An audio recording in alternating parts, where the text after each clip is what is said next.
ক্রিকেটারদেরকে follow করতাম, Australian English প্লেয়ারদেরকে দেখলে মনে হতো they are more well build. একটা ছোট একটা কাছের টুকরা পেলাম, সেটা দিয়ে একটু হাত থেকে করলাম ব্যাটিং করতে যাওয়ার আগে, সো দ্যাট ব্যাট যখন ধরবো বাইসেপটা একটু দেখা যায়। যত সম্ভব 56 বছর বয়স, যদিও দেখে বোঝা যায় না। বায়োলজিক্যালি আপনি 30-এর কাছাকাছি, 35 হবে যত সম্ভব। আমাদের ফজরের নামাজের সময় আমাদের একজন বড় ভাই বসার থেকে যখন দাঁড়াচ্ছে অনেক কষ্ট করে দাঁড়াচ্ছে, হেলদি পারসন, ভালোই শরীরটা বড়সড়, পাগুলা সিগনিফিকেন্টলি চিকন। আমরা বলি যে মোটিভেশন আপনি ধরে রাখতে পারবেন যদি আপনি উপকারিতাগুলোকে আইডেন্টিফাই করেন। কিছু ফিলিংসে চেঞ্জ হয়, মানসিক প্রশান্তি পাই, বডিও ফ্রি লাগে, ফ্লেক্সিবল লাগে। তো সেই জিনিসগুলো কিন্তু আমরা কাউন্ট করি না। আমরা কাউন্ট করি আমার ওয়েট কতটুকু কমলো, আমার কোমর কতটুকু কমলো, আমার অ্যাবস হলো কিনা, মাসল হলো কিনা। আইডিয়া ছিল না যে এই ফিটসমনিয়া এত ইনফরমেটিভ, এত ডিটেইলিং করা আছে। এমন কোনো অভ্যাস আছে যেটা নিয়ে আপনি এখন আফসোস করেন? আমার ঘুমটা অনেক কম হয়। এক সকালে উঠি আমি রাওয়ান আমরা একসাথে নামাজে যাই মসজিদে। এটার জন্য যে খুব তাড়াতাড়ি ঘুমিয়ে যাওয়া উচিত, এটা কোনোভাবেই হচ্ছে না। 10টা 10:30 বেজে গেলে আমার আবার বাসায় যাওয়ার একটা তাগিদ থাকে, না হয় বাসায় খাওয়া দাওয়া পাবো না। যখন ক্যারিয়ার থাকবে, ফ্যামিলি থাকবে, সবকিছু থাকবে, তারপরেও আমি মেনটেন করতে পারছি, এটা হচ্ছে মূল ফিটনেস। অনেকেই ভাবে যে এক ডিসিপ্লিনটা আসে ফিটনেস থেকে, কিন্তু এটা অ্যাকচুয়ালি দ্বিতীয়। I believe in routine and structure. Salman Shah জীবিত থাকতেন তাহলে তিনিও কি মাসল বানাতেন?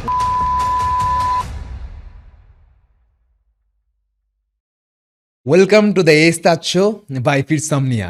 আজকে আমার জন্য খুবই গুরুত্বপূর্ণ একটা দিন, কারণ আজকে আমি প্রথমবারের মতো পডকাস্ট জার্নি শুরু করতে যাচ্ছি, অর্থাৎ আমার নিজেরই পডকাস্ট শো শুরু করতে চলেছি। এবং এক্ষেত্রে আমাকে হেল্প করেছে ফিটসমনিয়া অ্যাপ। তাদেরকে অসংখ্য ধন্যবাদ যে তারা এই পডকাস্ট শোটাকে স্পন্সর করছে।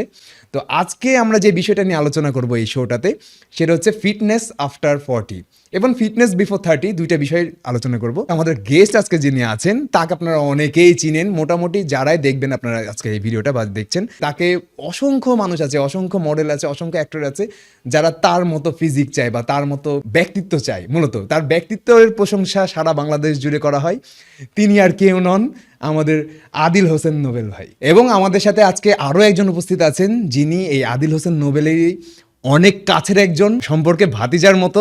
তিনি আর কেউ নন, ফিটসমনিয়া যে অ্যাপটা আছে তার অ্যাম্বাসেডর রাওয়ান আহমেদ চৌধুরী। তো শুরুতে আজকে আমরা যেটা আলোচনা করব সেটা হচ্ছে 40 বছর বয়স হয়ে যাবার পর বা 50 হয়ে যাবার পর আমরা কিভাবে ফিট থাকবো, আর এই সমস্ত বিভিন্ন নলেজ আমরা শিখবো আজকে, জার্নিগুলো শুনবো আদিল হোসেন নোবেল ভাইয়ের কাছ থেকে।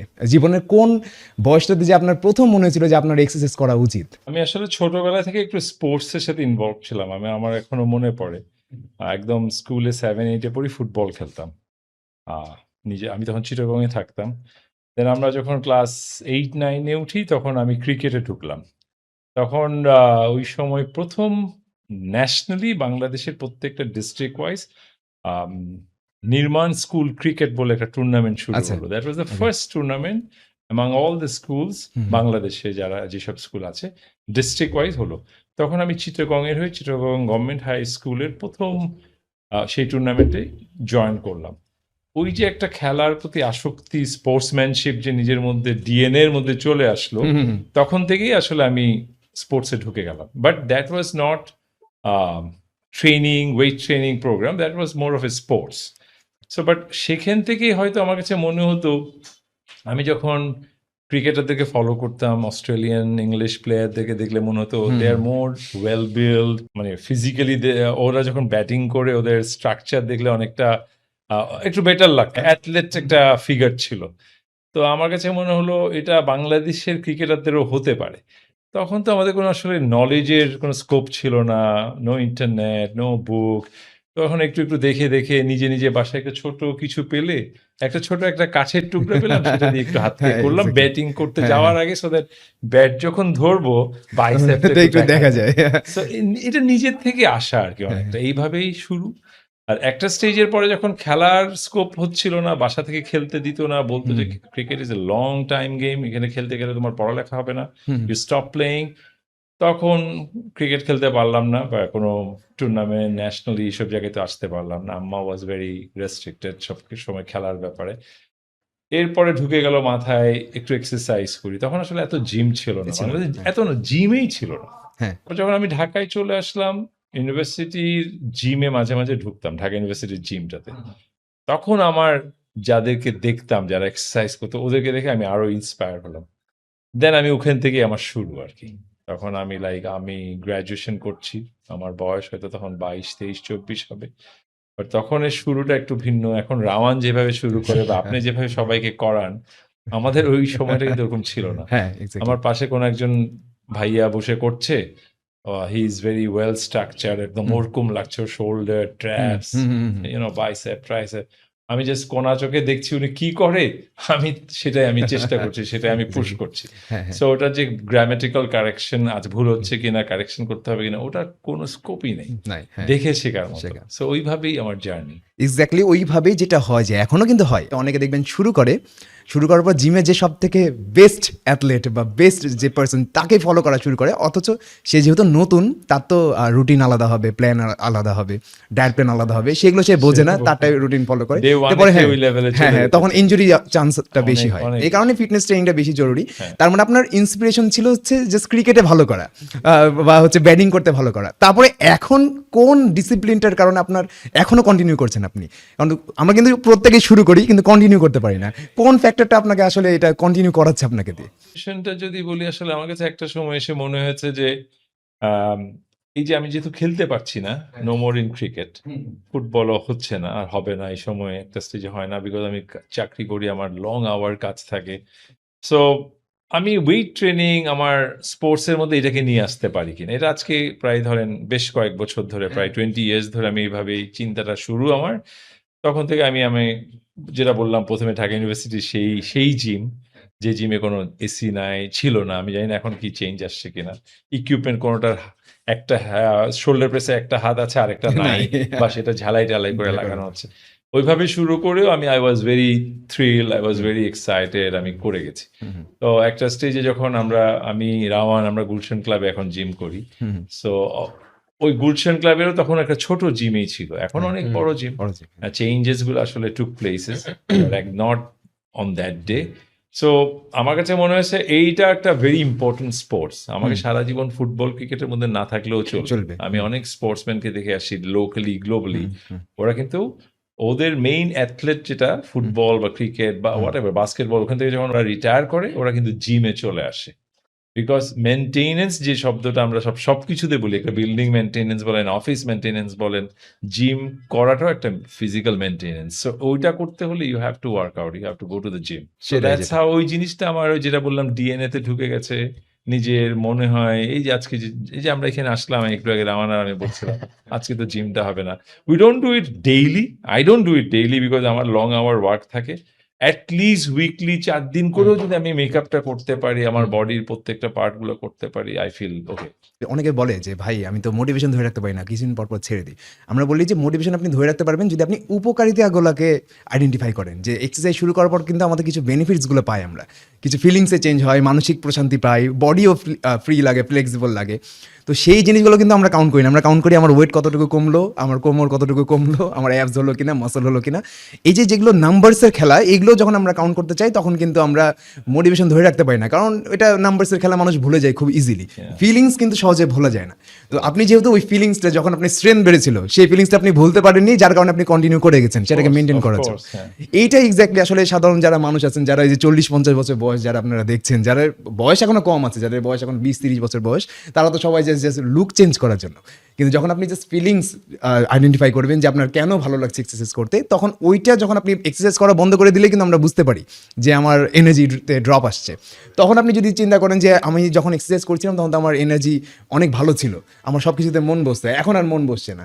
তো সেই জিনিসটাই আমাদেরকে আসলে কি এই নিয়ে যায় অনেক লং টার্মে এগিয়ে নিয়ে যায়। আমি আপনার সাথে আরেকটা জিনিস এখানে অ্যাড করতে চাই, যেহেতু আমি যেটা বললাম আমি একটা কোম্পানিতে কাজ করি, আমার ক্যারিয়ারের মেজরিটি টাইমটা আমি সেলসের মধ্যে ছিলাম। সেলসম্যানদেরকে কিন্তু একটা জিনিস করতে হয়, প্রচুর হাঁটতে হয়, প্রচুর স্টেপ। আজকে একটা সেলস ভিজিটে গেলাম, এখানে 5টা ক্লায়েন্ট, আমার 5 ফ্লোরে কাজ করবো, আমরা 5th ফ্লোরে, কোনটা 3rd ফ্লোরে। আমাকে কিন্তু সকালে বের হয়ে 4টা ফ্লোর, 5টা ফ্লোর, এই অফিস ওই অফিস, বসার স্কোপ নেই। সো আপনি যদি সেই এনার্জিটা না থাকে, স্পেশালি আপনার লেগস এর স্ট্রেংথ না থাকে, আপনার ব্যাক এর স্ট্রেংথ না থাকে, আপনি 5টা সেলস কল করে কিন্তু আপনি একটা জায়গায় হাঁপায় পড়বেন, বসে হয়তো কোনো একটা দোকানে সিঙ্গারা সমোসা খাওয়া শুরু করবেন। আলটিমেটলি এটাকে স্ট্রেস ইটিং বলে। Absolutely stress eating. সো এই জিনিসগুলাই কিন্তু ড্যামেজ করে। এইগুলা থেকে বের হয়ে আসতে পারাটাই হচ্ছে খুবই ইম্পর্টেন্ট। এক্স্যাক্টলি। আমি সবসময় সবাইকে একটা জিনিস বলি, যারা আসলে করতে এসেও করে না বা থেমে যায় বা বন্ধ করে দেয়। আমি বললাম তোমাদের জীবনে একটা জিনিস মাথায় রাখবা, প্রত্যেকটা মানুষের কিন্তু একটা ব্যক্তিগত থাকে না, একটা this is my personal asset, this is my personal wallet, this is my personal phone, and this Personal figure one. Body strength is Yes. My personal. এইটা মনে করতে পারলেই কিন্তু you can just keep it going. Yep. Otherwise Yep. আমি সবকিছু করব কিন্তু gym করব না। Gym is not for making your shoulder and bicep and tricep, it is মানে আপনি যে ফিলিংস, আমার ভেতর থেকে অনুভূতিটা, এটা হচ্ছে অনুভূতিটা জড়িয়ে আছে। যেমন আমি যখন 20 বছর বয়স ছিল, যখন, এখন 30 বছর হয়ে গেছে, আপনারও যত সম্ভব 56 বছর বয়স, যদিও দেখে বোঝা যায় না।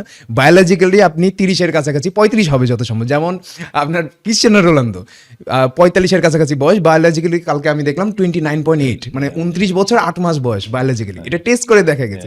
আপনার হয়তো 35-36 হবে।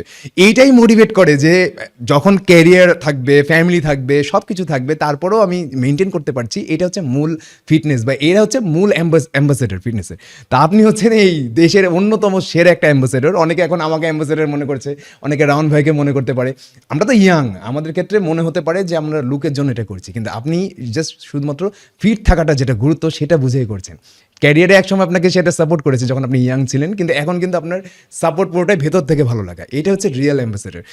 আর আরেকটা জিনিস আমি এটা মেনশন করতে চাই যে আপনাকে আমার জানার খুব আগ্রহ ছিল, এই 56 বছর বা 50 বছর বয়সে কিন্তু অধিকাংশ মানুষ ঔষধ খায়। তো আপনাকে কোনো রকম একটা মেডিসিন খাওয়া লাগে কিনা সারাদিনে? আমি আল্লাহর রহমতে কোনো মেডিসিন খাই না, বাট হ্যাঁ, যে আমরা যারা Expect ওয়ার্কআউট, করছিলাম। হ্যাঁ আমরা যারা ওয়ার্কআউট করি আমরা একটু মাল্টিভাইটামিন মাঝে মাঝে খাই, ম্যাগনেসিয়াম, তাও খুবই লিমিটেড। এটা মেডিসিন না, এগুলো হচ্ছে সাপ্লিমেন্ট এক ধরনের। সাপ্লিমেন্টসও খুবই লিমিটেড, হ্যাঁ, হ্যাঁ। Not many. হ্যাঁ, সেটাও, বাট আমি হ্যাঁ কখনো আল্লাহর অশেষ মেহেরবানি বলবো, রহমত বলবো, সব খেতে হয় না। বাট রিসেন্টলি আমরা নামাজ পড়তে গিয়ে আমি সিঁড়ি থেকে পড়ে গেছিলাম, আচ্ছা আচ্ছা আচ্ছা। So I had to take medicine. ওটা তো আচ্ছা, পার্ট অফ লাইফ, ওইটা তো পার্ট অফ লাইফ, ইনজুরি। একটু, হ্যাঁ। সো ওই ছাড়া ক্রনিক ডিজিজ কোনো কিছু নাই আপনার এই এজেও। এইটা হচ্ছে মূলত যে অনেকে যে সাকসেসের পেছনে দৌড়াতে দৌড়াতে, ধরেন একটা 30 বছর বয়স পর্যন্ত আমরা প্রচুর পড়াশোনা করি, 30-35 পর্যন্ত। তারপরে যখন আমরা জবে ঢুকি তখন আমরা জাস্ট হয়তো বা প্রমোশনের জন্য বা অর্থের জন্যই কাজ করে যাই, কিন্তু নিজের উপরে কিন্তু আমরা গুরুত্ব দেওয়া বন্ধ করে দিই। আর এই নিজের উপরে গুরুত্ব দেওয়ার কারণে আমার হাতে হয়তো বা 50 লাখ টাকা, 1 কোটি টাকা বেশি থাকে একটা এজে, যে কিন্তু প্রচুর পরিমাণে অসুখও চলে আসে। তো সেটা কিন্তু তখন আবার টাকা দিয়ে ঠিক করা যায় না, সব কিছু কন্ট্রোলে রাখা যায়। এই জিনিসটাই যেটা আপনার হচ্ছে হয়তো আপনাকে অনেক বেশি এগিয়ে রাখছে এখনো। যেহেতু আমি কাজ করি, আমার সাথে তো একটা সেলস টিম কাজ করে, আমার কাছে খুবই শকিং লাগে, মানে খুবই কষ্ট ফিল করি রাদার। আমার কলিগদের মধ্যে কেউ 37, 38, 40 বিলো 40 এরকম আমার সাথে কাজ করে। 3 জনের হার্ট স্টেইন করানো হয়েছে, আচ্ছা। একজনের বাইপাস করানো হয়েছে। রিসেন্টলি আমার একটা ভিজিটে আমার ক্লায়েন্ট আমার কলিগ বসা ছিল আমার পাশে। আমি দেখলাম যখনই আমরা দুজন সেলস ভিজিটে একসাথে বের হচ্ছি, গাড়িতে মুভ করছি, সে গাড়িতে বসার সাথে সাথে সে নাক ডেকে ঘুমায়, এবং ওটা দেখেই বোঝা যায় something is wrong with that guy, and he is a very hefty guy, বড় সড়ো। আমি ওকে মাঝে মাঝে জিজ্ঞেস করি, তোমার কি কোনো সমস্যা হচ্ছে? তুমি এভাবে ঘুমাই যাও গাড়িতে উঠলে, আমিও তো তোমার সাথে আছি, আমি তো কালকে রাতে ঘুমাই নাই, কিন্তু আর ইউ ওকে? তখন সে মাল্টিপল ডিজিজের কথা বললো, আমার এটা প্রবলেম, আমার এটা আছে, আমি তো প্রতি বছর এটা করতে হয়, আমার একটা মেজর সার্জারি হয়েছে। সো এই জিনিসগুলো আমি বলবো একটু কশাস থাকলে হয়তো হতো না। কোন এক্সারসাইজ বা কোন ধরনের এক্সারসাইজ আপনি এখন বেশি করে থাকেন? সেটা কি ওই রানিং টাইপের এক্সারসাইজ, নাকি স্ট্রেংথ ট্রেনিং, নাকি হচ্ছে ক্যালিস্থেনিক্স? কোন ধরনের এক্সারসাইজ হয়? আমি রানিংটা আমার খুবই পছন্দের একটা এক্সারসাইজ, বাট অনেকগুলা ধরেন স্টাডি থেকে দেখা যাচ্ছে রানিংটা একটা টাইমের পরে একটু কম করলে ভালো, মানে ইট হার্টস ইওর নি, ইট হার্টস ইওর ব্যাক, এই জিনিসগুলো যখন দেখছি, শুনছি বা পড়ছি, সো আমি রানিংটা অনেক কমিয়ে দিছি। সো আমি মেইনলি হাঁটি। আমি স্টার্ট করি ওয়ার্ম আপ দিয়ে, 10 to 12, 15 মিনিটস একটা ওয়ার্ম আপ, জাস্ট হাঁটি, নর্মাল হাঁটা। শেষের 3-4 মিনিট একটু জোরে হাঁটি। ওটার পরে আমি ট্রেনিং গুলা করি, আমার একটা ওন রুটিন থাকে, আমি সেই রুটিনটাই ফলো করি। আর ফিনিশিং পার্টটা আমি একটু কার্ডিও করেই শেষ করি। সেটা রানিংও হতে পারে, সেটা আদার কার্ডিও হতে পারে, বাট আমি ওটা করি। বাট আমি জানি আমার একটু বেশি করা উচিত। রাওয়ান ভালো বলতে পারবে, আমি সবসময় লেইতে আসি জিমে, আর ওই 10টা 10:30 বেজে গেলে আমার আবার বাসায় যাওয়ার একটা তাগিদ থাকে, না হয় বাসায় খাওয়া দাওয়া পাবো না, টেবিল থেকে খাওয়া দাওয়া। ও তো অনেক ব্লেস ছেলে, ওর জন্য সব রেডি থাকে, খাওয়া দাওয়া, ওকে সবাই পছন্দ করে, আমাকে বাসায় বকাঝকা করে। একটা স্টেজের পরে বাচ্চাদের মতো হয়ে যেতে হয় ওরকম আর কি, এত লেট কেন, সবাই খাওয়া খেয়ে ফেলছে, শেষ করছে, তুমি আসো না। সো ওই একটা কারণে মাঝে, মাঝে ওই চিটিংটা হয়ে যায় আমার লাস্ট রানিং এ গিয়ে বা আমার লাস্ট কার্ডিওতে গিয়ে। কারণ ওই ট্রেনিংটা ওখানে আমি কাট করতে চাই না আরকি। যেহেতু আমার রেগুলার হয় না, একটু গ্যাপ হয়। যেমন আমি লাস্ট 5-6 ডেজ আমি ওয়ার্কআউট করতে পারছি না আমার বাসার কিছু কাজের কারণে। সো এখন শুরু করলে আবার ওটাকে ব্যাক করানোর জন্য হয়তো আমার কার্ডিওতে একটু কাট করে ওদিকে আমি মেকআপ বেশি করি। So this is what I do. আমার একটা প্রোগ্রাম করা থাকে। ওই প্রোগ্রামের মধ্যে বাট আমি একদম খুব বেসিক যাই তা না। আমি একটু ইনটেন্স ওয়ার্কআউট করি। হ্যাঁ, হ্যাঁ। আমার লেগসে আমি অনেক ওয়ার্কআউট করি। অনেকে লেগসটা করতেই চায় না। আমি স্মিথ মেশিনে আমি প্রেস করি না, স্কোয়াট করি না। আমি রেগুলার বারবেলে স্কোয়াট করি। সো থাকে না একেকজনের একেক রকম। আমি বলছি না যে এটা ভালো ওটা খারাপ। বাট আমি এনজয় করি। আমার মনে হয় পাওয়ার লিফটিং খুব একটা করি না। বাট মাঝে, মাঝে ডেডলিফট তো করতেই হয়। আর সাথে বাকিগুলা যা, যা আছে আমার রুটিন মতো আমি করে যাই আরকি। তো এটাই হচ্ছে সাধারণ যারা মানুষ যারা আছে, যারা হয়তোবা শুধু হাঁটে, কেউ শুধু দৌড়ায়, কেউ শুধু জিমে যেয়ে বসে থাকে। কিন্তু আসলে সব ধরনের এক্সারসাইজ, যেমন আপনি বলেন যে স্ট্রেচিং টাইপের ওয়ার্ম আপও করেন আপনি। আমি তো ওটা করেন। আমি যেহেতু ক্রিকেট খেলতাম, হ্যাঁ, ক্রিকেটে তো আপনার first half an hour is stretching. কারণ আপনি you can't start playing. So ওটাই। আমার ওই জিনিসটা তো হ্যাঁ, আমার ওটা অভ্যাস একটা আছে। ওটা হ্যাঁ, আমি অভ্যাস। ছাড়া করবই হ্যাঁ। না। ইদানিং আমি কিছু নতুন, নতুন স্ট্রেচ বের করছি, ওগুলা করি। আচ্ছা, আচ্ছা। সো নি এর জন্য হ্যাঁ, করি, অ্যাঙ্কেলের জন্য করি, ব্যাক তো বাকিগুলো তো করি। তো প্রত্যেকটা ওয়ার্কআউটের কিন্তু আলাদা, আলাদা বেনিফিট আছে। যার কারণে আপনি সবগুলো টাচ করছেন। অধিকাংশ মানুষ কিন্তু জাস্ট এক ধরনের ওয়ার্কআউট নিয়ে বসে থাকে। যার কারণে সে কোনো না কোনো একটা বেনিফিট সে কিন্তু হারিয়ে ফেলে। যেমন শুধু সে যদি কার্ডিও করে তাহলে হার্টের হেলথ খুব ভালো হয়ে যায়, ফুসফুস ভালো হয়ে যায়, কিন্তু মাসকুলার এন্ডুরেন্স স্ট্রেংথটা কমে যায়। weak যেটা আপনি হয়ে যায়, যেটা আপনি হ্যাঁ। নিজেও রিসার্চ করেছেন, পড়েছেন, দেখেছেন। of course. এটা সাধারণ মানুষকে খুব বোঝানোর চেষ্টা করছি, কারণ অনেকেই কিন্তু জাস্ট যারা সিনিয়র সিটিজেন যারা, তারা শুধু হাঁটার উপরে অবস্থা থাকে, যার কারণে মাসল এবং বোন ডেন্সিটি কমে যায়, সেটা তারা বুঝতে পারে না। এটা কিন্তু রোধ করা যায়। এটা আসলে আমি একটু টাচ করতে চাই এই জায়গাটা। যেমন আজকেও আমি আমাদের ফজরের নামাজের সময় আমাদের একজন বড় ভাই, আমি ওনার নাম বলতে পারবো না। বয়স খুব বেশি হলে 60 হবে উনি। উনি দেখলাম উনি বসার থেকে যখন দাঁড়াচ্ছে অনেক কষ্ট করে দাঁড়াচ্ছে। বাট আমার চোখে পড়ে গেছে কেন? আর আমি একটা জিনিস খেয়াল করলাম, উনি যখন দাঁড়াচ্ছে, উনি পাঞ্জাবি-টাঞ্জাবি পরা, হেলদি পারসন, ভালোই শরীরটা বড়সড়। পাগুলা সিগনিফিক্যান্টলি চিকন। চিকন। সো ওনার পায়ের মাসল মাসেলই নাই। আমি এখন এই জিনিসগুলো খুব চোখে পড়ে কেন? আমার আব্বা-আম্মা আমরা তো একসাথেই থাকি। হুম। আমার আম্মার একটা অসুখ হওয়ার পর আম্মা অনেক শ্রিঙ্ক করে গেছে। তো ডাক্তার একদিন বলছিল, "দেখেন উনার থাই মাসল একদম চলে গেছে।" এবং শি ইজ লিটারালি সাফারিং, যে হাঁটাহাঁটি করতে একদমই পারে না। তো এই সিম্পটম গুলো কিন্তু আল্টিমেটলি সবাইকে এফেক্ট করতে পারে। 50 প্লাস এইজের লোককে হলেই করতে এফেক্ট পারে, করতে পারে।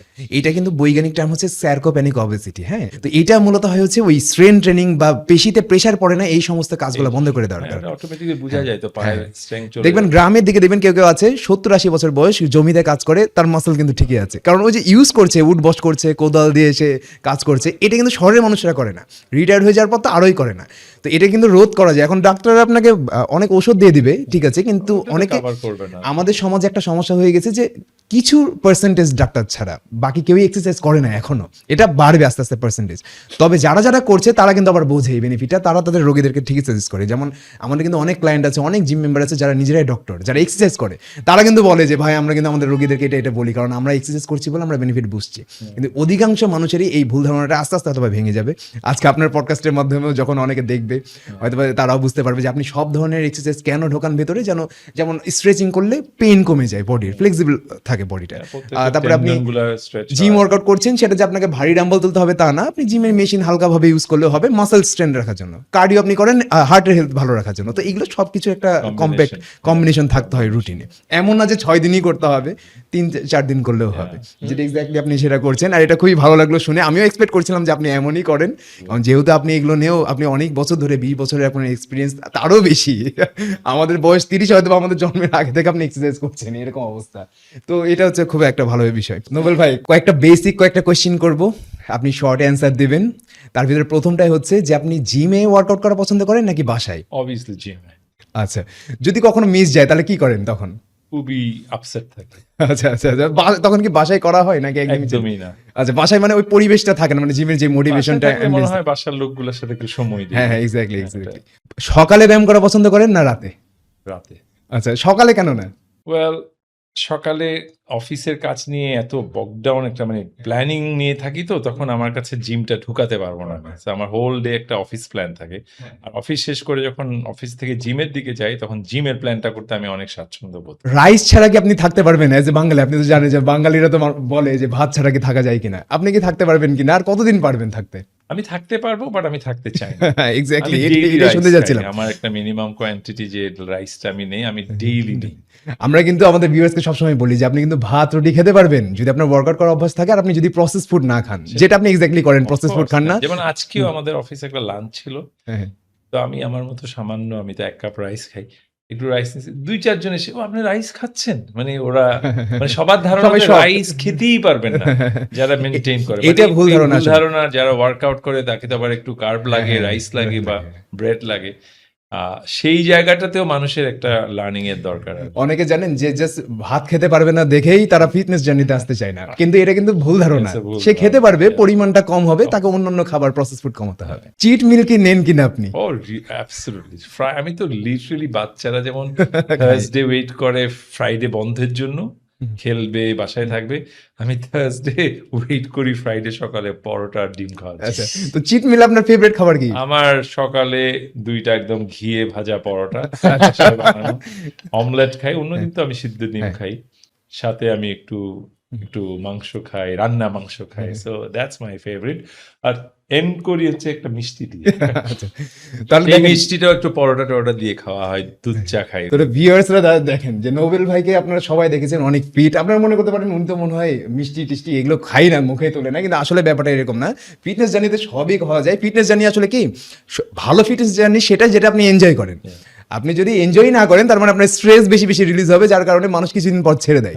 অধিকাংশ মানুষ যারা ডিমোটিভেটেড হয়ে ছেড়ে দেয়, তাদের রিজনটা হচ্ছে তারা মনে করে সবই বাদ দিতে হবে, কিন্তু আসলে ব্যাপারটা সেরকম না। সেটা নোবেল ভাইকে দেখে বা শুনে আপনারা হয়তো বা জানলেন আজকে। এখানে জাস্ট আমি একটু জিনিস অ্যাড করি। চিট মিল বলতে যে আমি বললাম পরোটা একটু ঘিয়ে ভাজা, তেলে ভাজা নাকি একটু ঘিয়ে ভাজা খাই, সেটার মধ্যেও কিন্তু একটু কোয়ালিটি মেনটেন করা যায়। আমি চিট ডে বা চিট মিল মানে আমি সিঙ্গারা সমোসা খাচ্ছি না, বাসারই খাওয়া খাচ্ছি, বা বার্গার খেলে বার্গারের ওই বেক পেটিটা আমি ফ্রাইড পেটি নিচ্ছি না, কিন্তু সো ওখানে গ্রিল পেটি নিচ্ছি। সো ওই জিনিসটাও একটু মেজার করা যায়। মেজার করা যায়, হ্যাঁ হ্যাঁ হ্যাঁ। তো চিট মিলটা ওইটা অনেকে দেখা যায় যে হোটেল থেকে, রাস্তা থেকে কিনে, ওটা তো রেগুলার খায়, তাদের রেগুলারই চিট মিল। এমন কোনো অভ্যাস আছে যেটা নিয়ে আপনি এখন আফসোস করেন যে না, এটা না থাকলে আমার লাইফটা আরেকটু ভালো হতো? এমন কোনো অভ্যাস, বদ অভ্যাস? আছে। সেই বদ অভ্যাসটা আসলে ইচ্ছা করে যে হয়েছে তা না। আমার ঘুমটা অনেক কম হয়। আমার অনেক সকালে উঠি, আমি রাওয়ান আমরা একসাথে নামাজে যাই মসজিদে। কিন্তু এটার জন্য যে খুব তাড়াতাড়ি ঘুমিয়ে যাওয়া উচিত বাই এট লিস্ট 11, এটা কোনোভাবেই হচ্ছে না। বিকজ আমার অফিস আওয়ারটা একটু লেট আওয়ার হয়, বাসায় ফিরি লেটে, ডিনারটা লেট হয়। সো এটা একটা ডিসিপ্লিনের মধ্যে আমার রেস্ট্রিকশনস আনা উচিত। আমি লেট মানে 11 এর আগে আমি ডিনারই করতে পারি না। অবভিয়াসলি ঘুমাতে প্রায় 12:30 1টা বেজে যাচ্ছে। ওদিকে ভোরে 5টাতে উঠতে হচ্ছে। হ্যাঁ, নামাজ পড়ে এসে আবার 1-2 ঘন্টা ঘুমাই। কিন্তু আমার ঘুমটা এট লিস্ট 11টা 11:30টার মধ্যে যদি করতে পারতাম, আমার একটা 8 আওয়ার স্লিপ নিতে পারতাম, তাহলে এটা আমার জন্য অনেক ভালো হতো। এই জায়গায় আমি এখনো একটু ইনডিসিপ্লিন, আমি তো পারছি। এই তারপরও দেখেন যে আপনি সুন্দর ফিটনেস মেনটেন করেছেন, এই যে একদম ইয়াং লাগছে আপনাকে দেখতে। এখন ক্লিন খাওয়া দাওয়া, ক্লিন খাওয়া দাওয়া, ব্যাপারটা কি যে আপনি 365 দিন, এর ভিতর 300 দিন আপনি কি করছেন সেটা ডিটারমাইন করে যে আপনি দেখতে কেমন হবেন বা আপনার স্বাস্থ্য কেমন হবে। বাকি 65 দিন উল্টাপাল্টা হলেও সমস্যা হয় না। এটা সাধারণ মানুষকে বোঝানো খুব কঠিন। তারা মনে করে যে না, রোজই তাকে একদম পারফেক্ট হতে হবে। আমি সবসময় বলি যে পারফেকশনের পেছনে ঝুঁকেন না, কারণ দেখেন আপনারা যাকে ইন্সপিরেশন মনে করেন তিনিও কিন্তু মাঝে মধ্যে পারফেক্ট হতে পারেন না, থাকতে পারেন না, তারপরও কিন্তু তিনি ফিট আছেন। অনেক সময় আপনি ব্যস্ত থাকতে পারেন, অনেক সময় আপনার বাসায় পরিবারে কেউ একজন কারো ডেথ হতে পারে, যার কারণে আপনি কয়েকদিন স্ট্রেস থাকতে পারেন, কিন্তু এগুলো সব পার হয়ে যায়, তারপরে কিন্তু মানুষ আবার নর্মাল লাইফে চলে আসে। এবার আপনি আমাকে জানান একটা অভ্যাস যেটা নিয়ে আপনি খুব প্রাউড ফিল করেন। একটা অভ্যাস হচ্ছে জিম, কাজ সবের পরেও মানে আমি ইয়ারলি একটা টাইম রাখি আমার বাচ্চাদের, আমার ওয়াইফ, আমার ফ্যামিলিকে নিয়ে একসাথে থাকা। যেখানে একসাথে, ঢাকায়, বাসায়, দেশের বাড়ি, বাইরে। এই আমার দিস ইজ মাই মানে বেস্ট ডেইজ। এবং ওই সময় কিন্তু আমি জিম করি না। ওই সময় আমি একটু হাঁটাহাঁটি করি। ধরেন আমরা রিসেন্টলি আমার বাচ্চার গ্র্যাজুয়েশন অ্যাটেন্ড করতে গেলাম, আমরা প্রচুর হাইকিং করছি পাহাড়ে। আমার ছেলে আবার এসব বেশি করে, হি ইজ এ সুইমার, সুইমিং করে। আমি সুইমিং করতে যাইনি, বাট অনেক ঠান্ডা ছিল, বাট আমরা প্রচুর পাহাড়ে উঠা নামা, ওটা একটা ইন্টারেস্টিং এক্সারসাইজ হিসাবে আমি নিয়েছিলাম। সো এটা আমার একটা one of my best part. এছাড়া এই যে জিম করাটা আমার কাছে মনে হয় দ্যাটস মাই প্যাশন। প্যাশন এটা। এটা আমি আই রিয়েলি লাভ ডুইং। আপনি একটা জিনিস মেনশন করলেন যে যখন আপনি ফ্যামিলিকে সময় দেন তখন আপনি কয়েকদিন 2-1 দিন এক্সারসাইজ মানে জিম করেন না, বিশেষ করে অন্য ধরনের ফিজিক্যাল মুভমেন্ট হয়। এইটা যেটা ইউথরা যারা ভুল করে তারা তো ঈদের দিন পর্যন্ত জিম করবে, যারা নতুন জিম শুরু করে তাদের ভিতরে এই প্রবণতা বেশি। ও ঈদের দিন বা এই বন্ধের দিন না গেলে তো একটু বাইসেপটা একটু ছোট মনে হচ্ছে, টি শার্টে তো পাম্প দেখা যাচ্ছে, ছবিতে ভালো লাগবে না।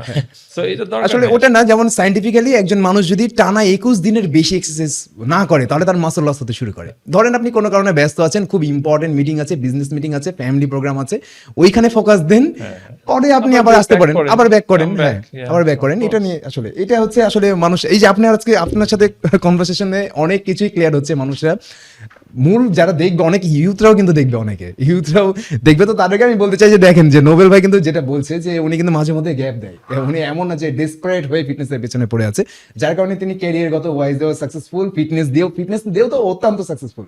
55 বছর বয়সে কোনো ওষুধ খাওয়া লাগে না, আবার লুক যেটা তার হয়ে আছে একজন 35 বছর বয়সে যুবকের মতো। তো এইরকম মানে জিনিসটাই আসলে ফিটনেসের মূল সাকসেসই অনেক মাসকুলার বডি অ্যাবস না, ফিটনেসের মূল সাকসেস হচ্ছে আপনি মানে যখন আপনার একটা এজ হবে তখন আপনি ওষুধ খাচ্ছেন কিনা, আপনার হাত পায়ে ব্যথা আছে কিনা, এটাই।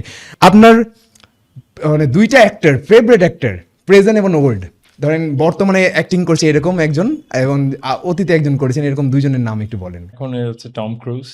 আচ্ছা, আমি ওর মুভিগুলাই সবসময় দেখি, আমি অনেক মুভি দেখি না। আর আমার একটা ফেভারিট ক্লিন্ট ইস্টউড, ও ওয়েস্টার্ন মুভি উনি বেশি করতেন। আর যদি আপনি এই সাবকন্টিনেন্টের বলেন তাহলে আমির খান আমার খুব প্রিয়। অনেক প্রিয়। Shakib is very close to me. ও তো এখন আমি যদিও ছবিগুলো দেখিনি, বাট হ্যাঁ রিসেন্ট ছবিগুলো খুব ভালো, যেগুলো দেখছি ও অনেক ভালো করছে, হ্যাঁ বিউটিফুলি ডান। রিসেন্ট কয়েকটা যেগুলো ছোট ছোট রিলে দেখতে পাই আর কি, থিয়েটারে গিয়ে দেখা উচিত ছিল বাট হয়নি, ও ভালো করছে। আর ওল্ডের মধ্যে তো আগে তো মুভি ওইভাবে দেখা হতো না, নাটক দেখা হতো। নাটকের মধ্যে হুমায়ুন ফরিদি ভাই, আফজল ভাই, এরা তো আমাদের একদম রিয়েল আইডল ছিলেন। ফরিদি ভাই ওয়াজ অ্যাক্টিং এ টপ নচ, আফজল ভাই অ্যাক্টিং এন্ড স্মার্টনেসে সুপার লেভেলে ছিল। সো ওনারা দুজন আমাদের অনেক প্রিয় ছিল। আর প্রয়াত সালমান শাহের সাথে আপনার সম্পর্ক কেমন ছিল? সালমান শাহ, আপনারা সবাই সালমান শাহ ডাকেন, ওকে আমি ইমন ডাকতাম। আচ্ছা হ্যাঁ, ইমন হচ্ছে ইমন। মুভিতে যাওয়ার পর ওর নামটা সালমান শাহ মুভি থেকে আসে।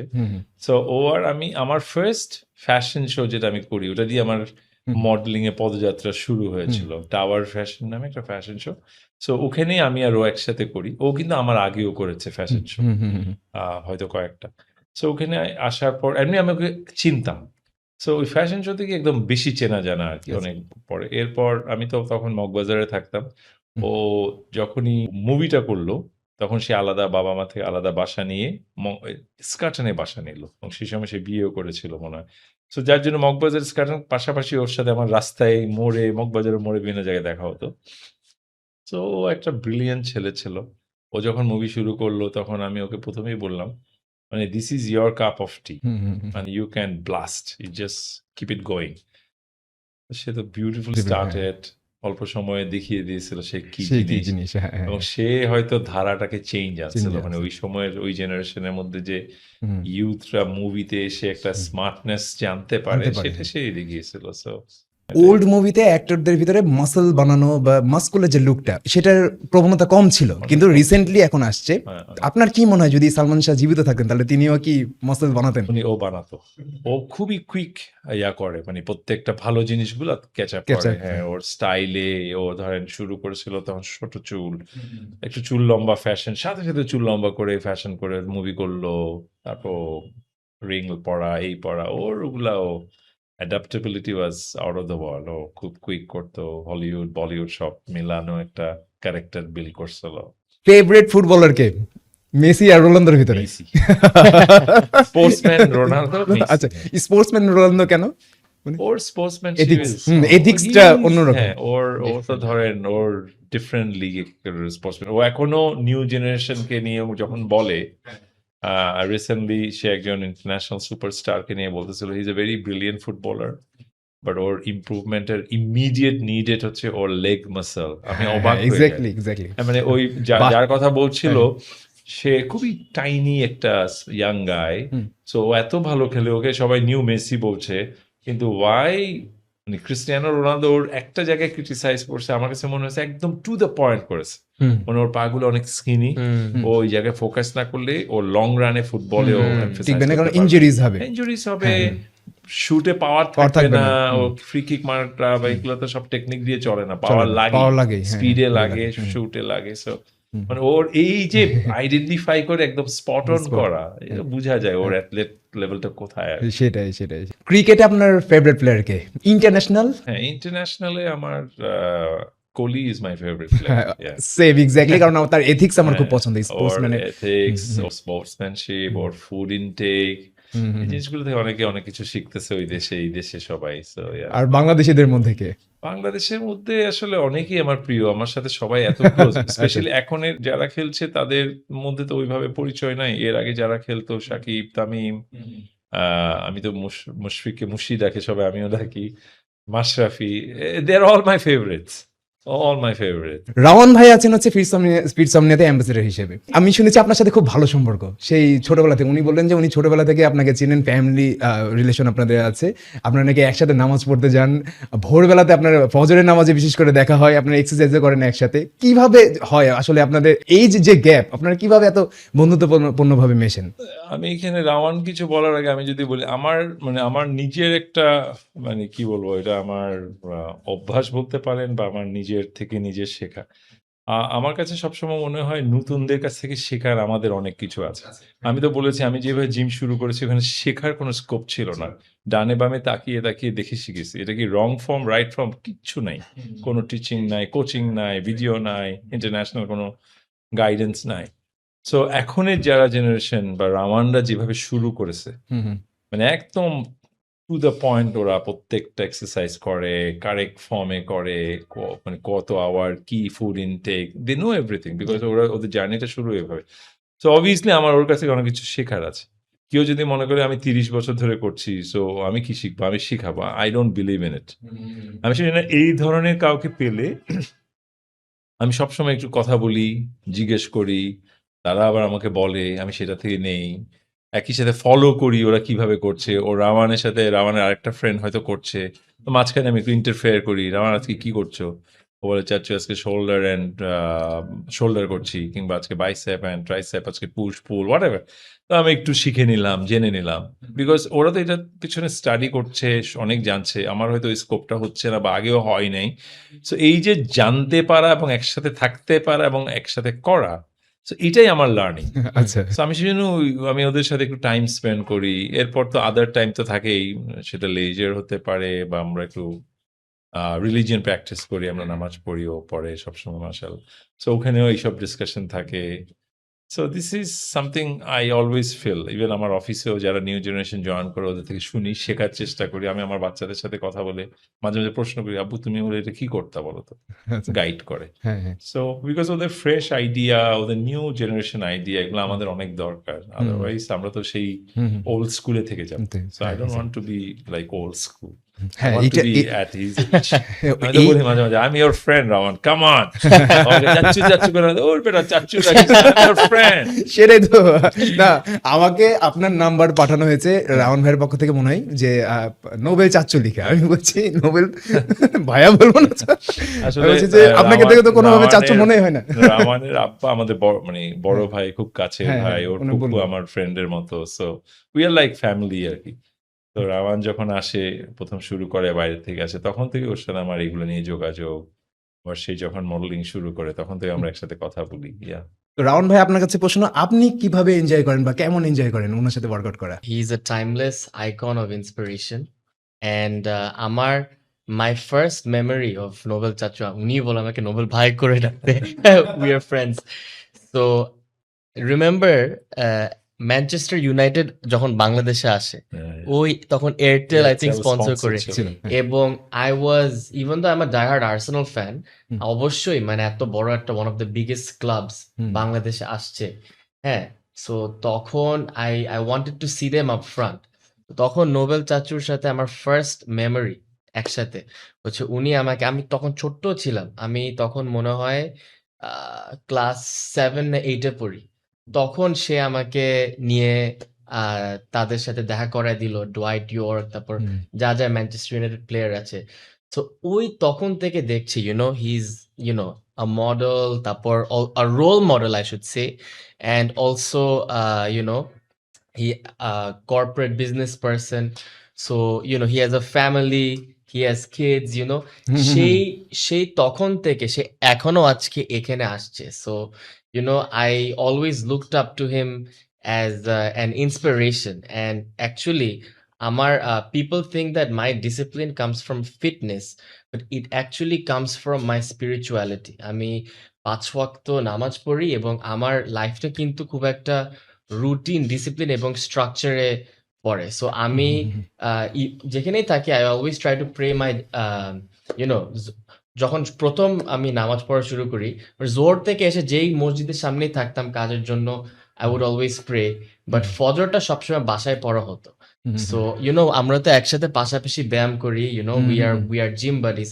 তখন নোবেল চাচু আমাকে প্রায় 3 বছর আগে ইন্সপায়ার করলো যে ফজরের নামাজটা মসজিদে পড়া। So, if you can do the hard thing, like I think the heaviest weight that you can lift off is your blanket at that time. So, আমি তো প্রত্যেকদিন সকাল 4টে উঠে তাহাজ্জুদ নামাজটা পড়ি। পড়ে তারপর he inspired me. আমি সুন্নতটা উনি যেটা করে, আমি সুন্নত নামাজটা পড়ে আমি প্রত্যেকদিন হেঁটে মসজিদে যাই, and then after that I have a lot of similarities with him. এই যে actually for longevity, হাঁটা কিন্তু is the best exercise, so I walk, and then after that মাঝে মাঝে রাত্রে হয় বা বেস্টটা যদি সকালে করে ফেলতে পারি, হাঁটার পর আমি আমার যে আমার হাইব্রিড অ্যাথলিট, আমি ক্যালিস্থেনিক্স, তারপর এই যে body building, power lifting, strength ট্রেনিংটা, কারণ আসলে উনি যেটা বলেছে, muscle is the main organ of longevity, এবং it's not just about aesthetics, it's about survival and performance, তাই না? এবং উনি যে লেগ মাসেলের কথা বলেছে, লেগসটা কিন্তু খুবই ইম্পর্টেন্ট, কোরটাও কিন্তু খুবই important to have like a functional able body, so এই জন্য আমি ওইটার পর সকালবেলা আমি চেষ্টা করি অফিসের আগে সবসময় স্ট্রেংথ ট্রেনিংটা করে ফেলতে, সো দ্যাট দ্যাট এই যে নামাজ, পার্কে হাঁটা, gym, these are 3 wins already at a momentum. It serves as a catalyst for how I start my day, so সবারই তো দিনে ভালো দিনও যায়, খারাপ দিনও যায়, বাট দিস ইজ এই এক্সারসাইজটা যদি করে থাকেন, এই যে উনি যেটা বললো, ইউ কিপ গোয়িং। এবং আরেকটা জিনিস কি, just like him, one of my role models is also Cristiano Ronaldo, it's striving for self-improvement by 1% every single day, সেটা physically, mentally, emotionally, spiritually, so and I look up to him for that as well, so আরেকটা হচ্ছে যে when আপনি জিজ্ঞেস করেছিলেন যে কিরকম লাগে, so আজকে যে দেখেন আমি ছোট্টবেলার থেকে ওনাকে দেখে আসছি, সো আজকে I am walking in the same line as him, and I've started my career, এবং to work out next to a legend like him, it's absolutely phenomenal, and we have a lot of fun. Fantastic. Nobel ভাই, আপনি তো আমার videos দেখেছেন, আমি শুনলাম আপনার কাছে, আমি এক্সপেক্ট করিনি যে আপনি দেখেছেন। আমি দেখেছি। কি সাজেশন বা কি ভালো লাগে আমার, আর কি ইমপ্রুভ করতে পারি আমি, একটা সাজেশন দেন আমাকে। না, আমি আসলে সাজেশন দেওয়ার আপনার level has gone to that level যে আমি সাজেশন দেওয়ার মতো আমার ওই ক্যাপাসিটি নাই। আমার খুব ভালো লাগে আপনার ডেপথ অফ ইয়োর নলেজ। আমি মাঝে মাঝে চিন্তা করি এই ভদ্রলোক যখন ডিসকাশনগুলা করে প্রচুর স্টাডি করেছে সে নিশ্চয়ই, মানে আপনার ব্যাকগ্রাউন্ড তো your not a doctor, right? So আপনি একজন ডাক্তার না হয়ে হেলথের উপরে এত ডেপথ নলেজ রেখে মানুষকে শেখাচ্ছেন, এটা কিন্তু অনেক শিক্ষণীয়। সো এটা আপনি অবশ্যই চালিয়ে যাবেন। একই সাথে যেহেতু বলেই ফেলেছেন সাজেশনের জন্য, এখানে একটা জিনিস যদি আপনি মাঝে মাঝে করেন, যারা একটা গ্রুপ থাকে কিন্তু ওরা অনেক বেসিক নলেজ বা খুবই নিম্নবিত্তর পরিবার, ওরাও চায় একটু হেলদি হওয়ার জন্য, ওদের জন্য কিছু প্রোগ্রাম করবেন। ওরা আবার ধরেন আপনি অনেক, আমি বলবো হেলথ জার্গন গুলা হয়তো ওরা বুঝতে পারবে না, বিকজ ওরা ব্যাকগ্রাউন্ডটা সাধারণ বাংলায় পড়ালেখা করা।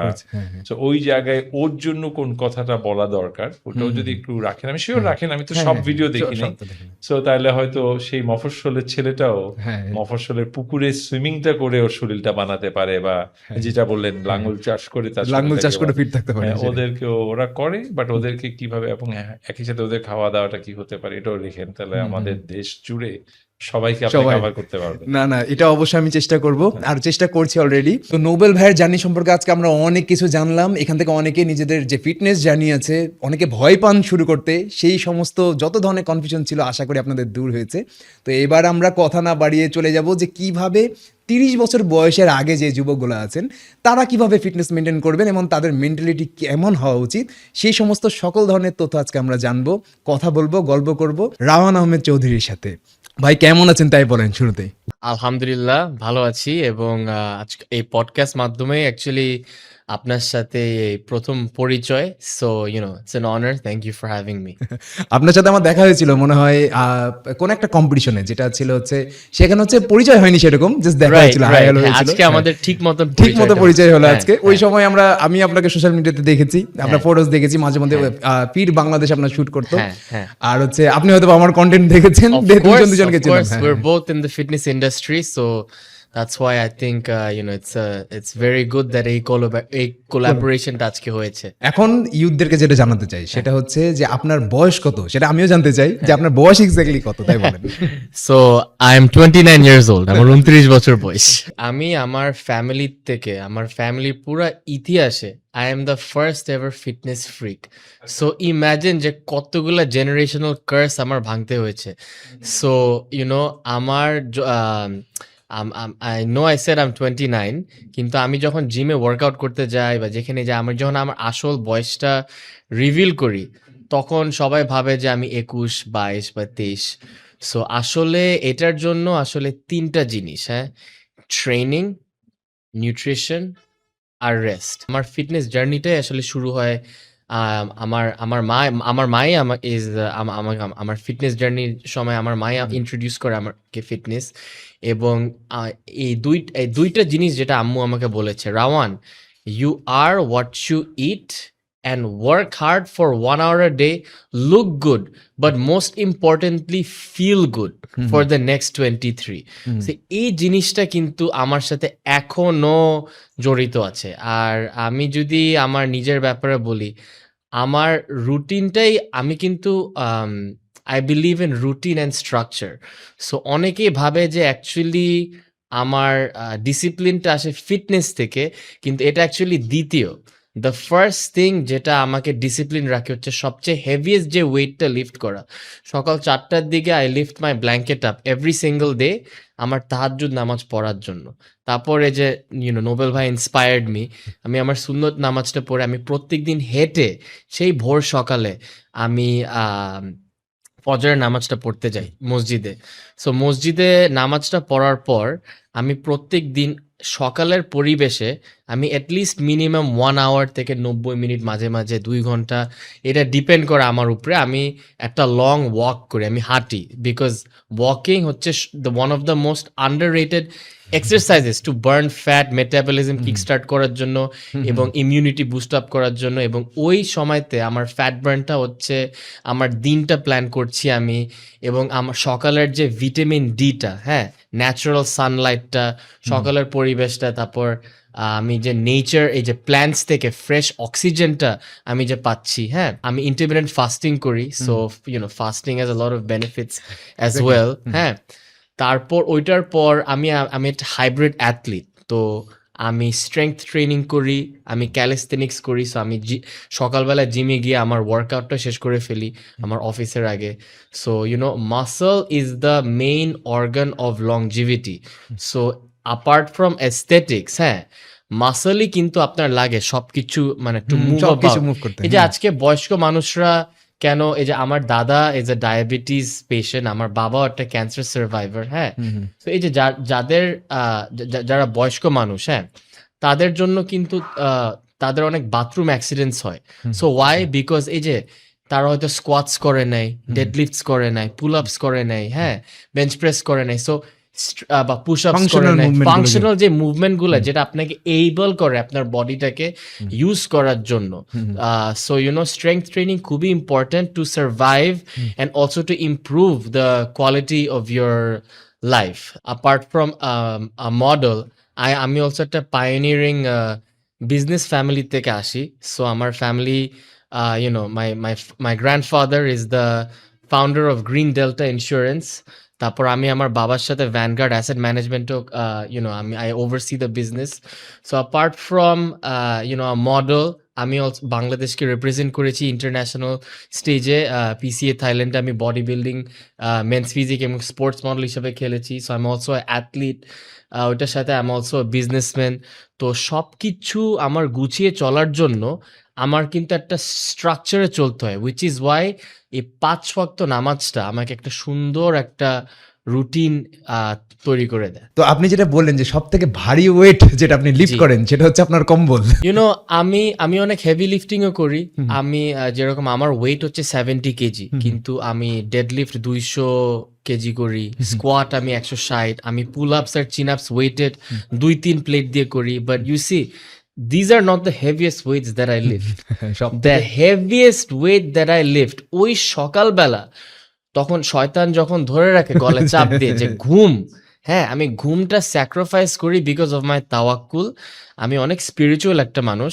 ইটস মাই বিলিফ ইন আল্লাহ সুবহানাহু ওয়া তাআলা। এই যে আজকে যে আমরা কথা বলছি, আমাদের যে হার্টটা বিট করছে, হ্যাঁ, আমাদের আহ, প্রত্যেকটা জিনিস, প্রত্যেকটা ব্লেসিংই কিন্তু ইজ কামিং ফ্রম হিম। আমি যখন নামাজ পড়ি, আই এম টকিং টু আল্লাহ সুবহানাহু ওয়া তাআলা, and I am also talking to the greatest version of my self which is limitless. হ্যাঁ, সো আমি যখন নামাজ পড়ি প্রত্যেক সময় কিন্তু আমি ম্যানিফেস্ট করছি যে আমার ড্রিমস কি, আমার গোলস কি, আমার পারপাস কি লাইফে। এবং এটা এটা এই দিনে 5 বার, it's like a constant daily reminder of where I should be going. কারণ আমরা as humans we are not perfect, আমাদের প্রোজও আছে এবং কনজও আছে। কিন্তু এই নামাজটা পড়েই কিন্তু I am automatically being guided towards the right path. So if there's 2 things that define me, it's my spirituality, আমার ফেথ, এবং my fitness, because that is my passion, my purpose in life. যাক, অনেক সুন্দর সুন্দর আপনার জার্নিও আমি শুনলাম অনেকটাই। এটা হচ্ছে মূল বিষয় যেটা আপনি বললেন না, যে ফিলিং, যে ভিতর থেকে কি অনুভব করছি এই ফিটনেস লাইফস্টাইল আসার ফলে।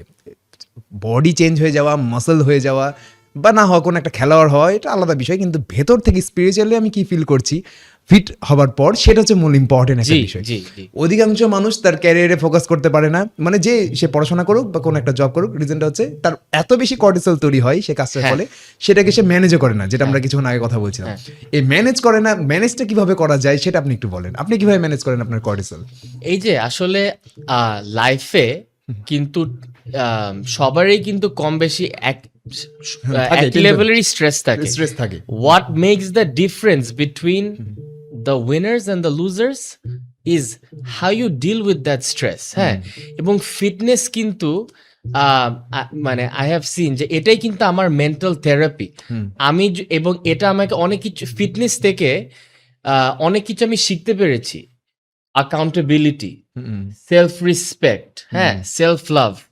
তারপর এই যে this is how I also plan my day, এবং যে নেগেটিভ থটস গুলাকে বের করা, পজিটিভ থটস গুলা আনা। হ্যাঁ, সো আসলে it's become a part of me, it's become like my skin, you know. আমি যদি আমার ওয়ার্কআউটের সাথে নেগোশিয়েট করি এবং আমার ওয়ার্কআউটটা মিস করি, I can never forgive myself, you know. So আমার জন্য my prayer and my fitness are two non-negotiables. যে যতই বিজি থাকি না কেন, এই যে দ্যাটস ওয়াই আমি আমার ফজরের নামাজটা যদি আমি মসজিদে পড়ি, তো ওইটার পরে যদি আমার ওয়ার্কআউটটা করি, ওই সময় কিন্তু পুরো দুনিয়া ঘুমায় আছে। হ্যাঁ, সো অটোমেটিকলি কিন্তু it's like a head start to my day. এবং লাইক আই সেড যে এই যে একটা সেলফ কনফিডেন্স আসে আফটার দ্য ওয়ার্কআউট, হ্যাঁ, about how you are feeling, এটাই কিন্তু this helps me to tackle my stress throughout the day. Because আমি যে একটু আর্লিয়ার বললাম, আমি একজন ব্যবসায়ী, I am an entrepreneur, I am hybrid fashion fitness sports model, I am an athlete. So সব কিছু আমার একসাথে এত, এবং ফিটনেসও কিন্তু is like a full time job itself. প্রত্যেকটা কাজ করতে আপনার ভালো লাগে। এক্স্যাক্টলি। সো এইটাই, সো সবকিছুকে সময় দেওয়ার জন্য how I deal with it, এটা আমাকে অনেকেই জিজ্ঞেস করে যে রাওয়ান ভাই, how do you deal with it, how do you deal with the stress? ওয়ার্কআউটটা করলে কিন্তু আমার কর্টিজল লেভেলটা কমে যায় খুব সিগনিফিকেন্টলি, এবং ইট হেল্পস মি, স্ট্রেসটা যে চলে যায় না, it helps me to manage my stress, বুঝছেন? এক্স্যাক্টলি। আর হিউম্যান সাইকোলজিতে কিন্তু একটা খুব সুন্দর কথা আছে, খুব রিসেন্টলি এটা বের হয়েছে, অনেক মানুষই জানে না এটা বিষয়ে। যে অনেক আমরা বলি না যে দুর্নীতি কেন করে এই মানুষটা, বা এই মানুষটা এত লোভী কেন, এই দুইটার পিছনে কিন্তু স্ট্রেস হরমোন দেয়। এক্স্যাক্টলি। স্ট্রেস থেকে আমরা অনেকে বলে না যে স্ট্রেস ইটিং, মানে আমার ভালো লাগছে না কোনো কিছু, যে একটা বিস্কিট খেয়ে নিলাম, চানাচুর খেয়ে নিলাম, আনহেলদি খাবার নিজের শরীরকে দেওয়া স্যাটিসফ্যাকশনের জন্য, যে আমার মাইন্ড মানে মনটা শান্ত নাই, আমার মাইন্ডে কোনো সুখ নাই ভেতরে, তো আমার তখন মনে হয় যে না, এখন আমার ইমিডিয়েট একটা সুখ দরকার। তখন যে মানুষ উল্টাপাল্টা খাবারও খায় যেটা তাকে ইমিডিয়েট সুখ দেয়, আবার মানুষ উল্টাপাল্টা কাজও করে, যেমন দুর্নীতির মতো কাজও করে। যেমন অধিকাংশ ক্ষেত্রে দেখা যায় যে অনেকে বলে যে ভাই দুর্নীতিকে কিভাবে কমানো যায়। যে কোনো প্রফেশনে একজন ব্যক্তি যে সেই কাজটাকে ভালোবাসে এবং কাজটা করতে পছন্দও করে, সে ওই কাজটাতে দুর্নীতি করার চেষ্টা করে না, ইমপ্রুভ করার চেষ্টা করে। এই কারণে বলা হয় যে প্যাশনকে নিজের প্রফেশন হিসেবে গড়ে তোলো। সবার পক্ষে আবার কিন্তু প্যাশনকে আবার চয়েস করা পসিবল না, কারণ কারো কারো ব্যাকগ্রাউন্ড সাপোর্টও করে না, কারো কারো বাবা মায়ের কাছে এতটা ফাইন্যান্সিয়ালি সাপোর্টও দিতে পারে না তার সন্তানদেরকে যে সে যে তার পছন্দের মতো ক্যারিয়ার চয়েস করবে। কিন্তু শুরুতে আমি যেটা বলি, আমি যেটা বিলিভ করি যে শুরুতে কিছুদিনের জন্য তাকে কোনো না কোনো জবে ঢুকে যাওয়া দরকার পেট চালানোর জন্য। তারপরে যখন তার ফাইন্যান্সিয়াল নিড পুরো হচ্ছে, বেসিক নিডটা যখন পূরণ হয়ে যাচ্ছে, তখন তাকে লাক্সারিতে যাওয়া যাবে না। শখ আর লাক্সারি আবার আলাদা। মানুষ সমস্যা কী হয়, আমাদের দুর্নীতি কেন করতে হয়, কারণ আমরা লাক্সারিকে নিজের নিড মনে করে ফেলি, মানে শখকে এমনভাবে পূরণ করার চেষ্টা করি। ধরেন আমার ইনকাম ধরেন কত 1 লাখ টাকা সারা মাসে, এখন আমি চিন্তা করছি যে আমার একটা প্রাইভেট জেট থাকলে ভালো হতো, তাহলে ওইটা আকাশ কুসুম চিন্তা হয়ে গেল, ওইটার সাথে আপনার মিলে না। তখন যে মানুষ আসলে ওই দুর্নীতি করার চেষ্টা করে। তো কি হয় যে আপনি যদি ভিতর থেকে অনুভব করেন যে আমি আমার কাজকে ভালোবাসি এবং এটাতে যদি আমি ইমপ্রুভ করি, তাহলে অটোমেটিকলি আমার মানে মনের দিক দিয়েও ভালো হবে, আর্থিক দিক দিয়েও ভালো থাকবো, শারীরিক দিক দিয়েও যদি আমি এমন সব খাবারগুলো না খাই, তাহলে শারীরিক দিক দিয়েও ভালো থাকবো। কারণ একদিক দিয়ে স্ট্রেসটাও কমে যাচ্ছে, আর একদিক দিয়ে আপনার এই দুর্নীতি করার প্রবণতা বা স্ট্রেসিং এর প্রবণতাও কমে যাচ্ছে। তো এগুলো সব কিছু আসলে কি লাইফের প্রত্যেকটা জিনিসই ঠিক করতে হয়, সেটা ঘুমানো থেকে শুরু করে খাওয়া দাওয়া থেকে শুরু করে সব কিছুই ইন্টার কানেক্টেড, ইন্টার রিলেটেড সব কিছুই।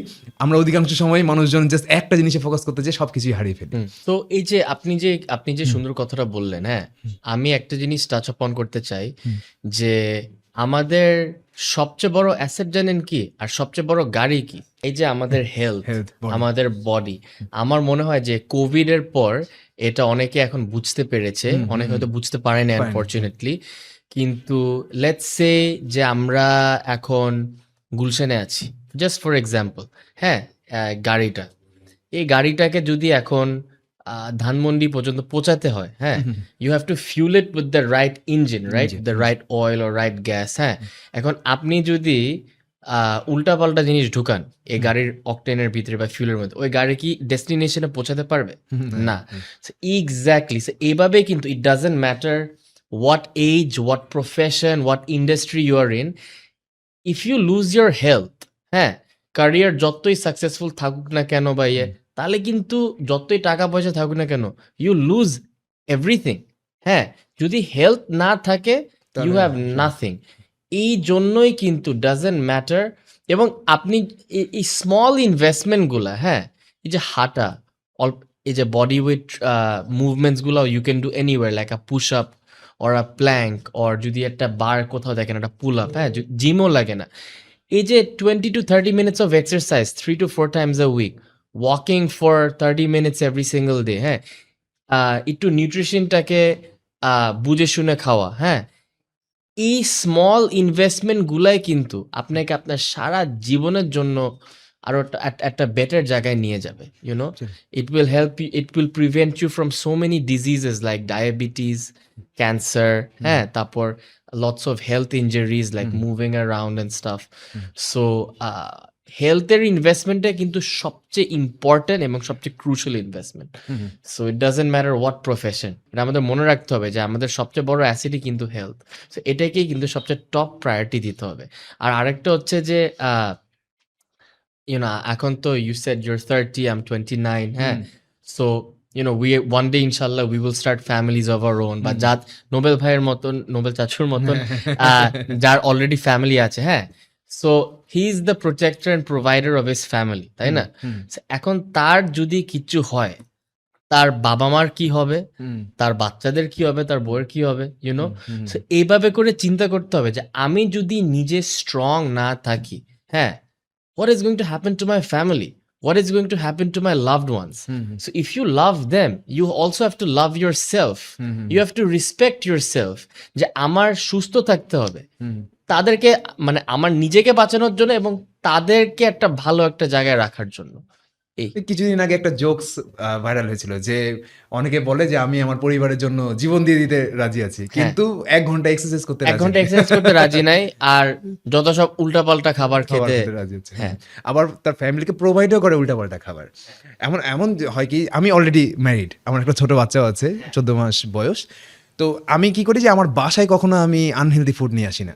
আমরা কিন্তু খাই, এমন না যে ওই যে আপনি বলছেন না যে হেলদি ফুড, আমরা সবসময় হেলদি ফুড নিয়ে কথা বলি, তার মানে এটাই না যে আমরা সারাদিন খালি হেলদি ফুডই খাই, যেটা নোবেল ভাইও বলছিলেন যে না উনিও গ্যাপ দেন মাঝে মধ্যে, আমিও করি এরকম, কিন্তু পরিমাণটা কম থাকে, সপ্তাহে 1 থেকে 2 দিন। তো ওই 1 থেকে 2 দিন আমরা বাইরে যে সব মনের যা ইচ্ছা আছে সবই পূরণ করি আমরা, খাওয়ার রিলেটেড।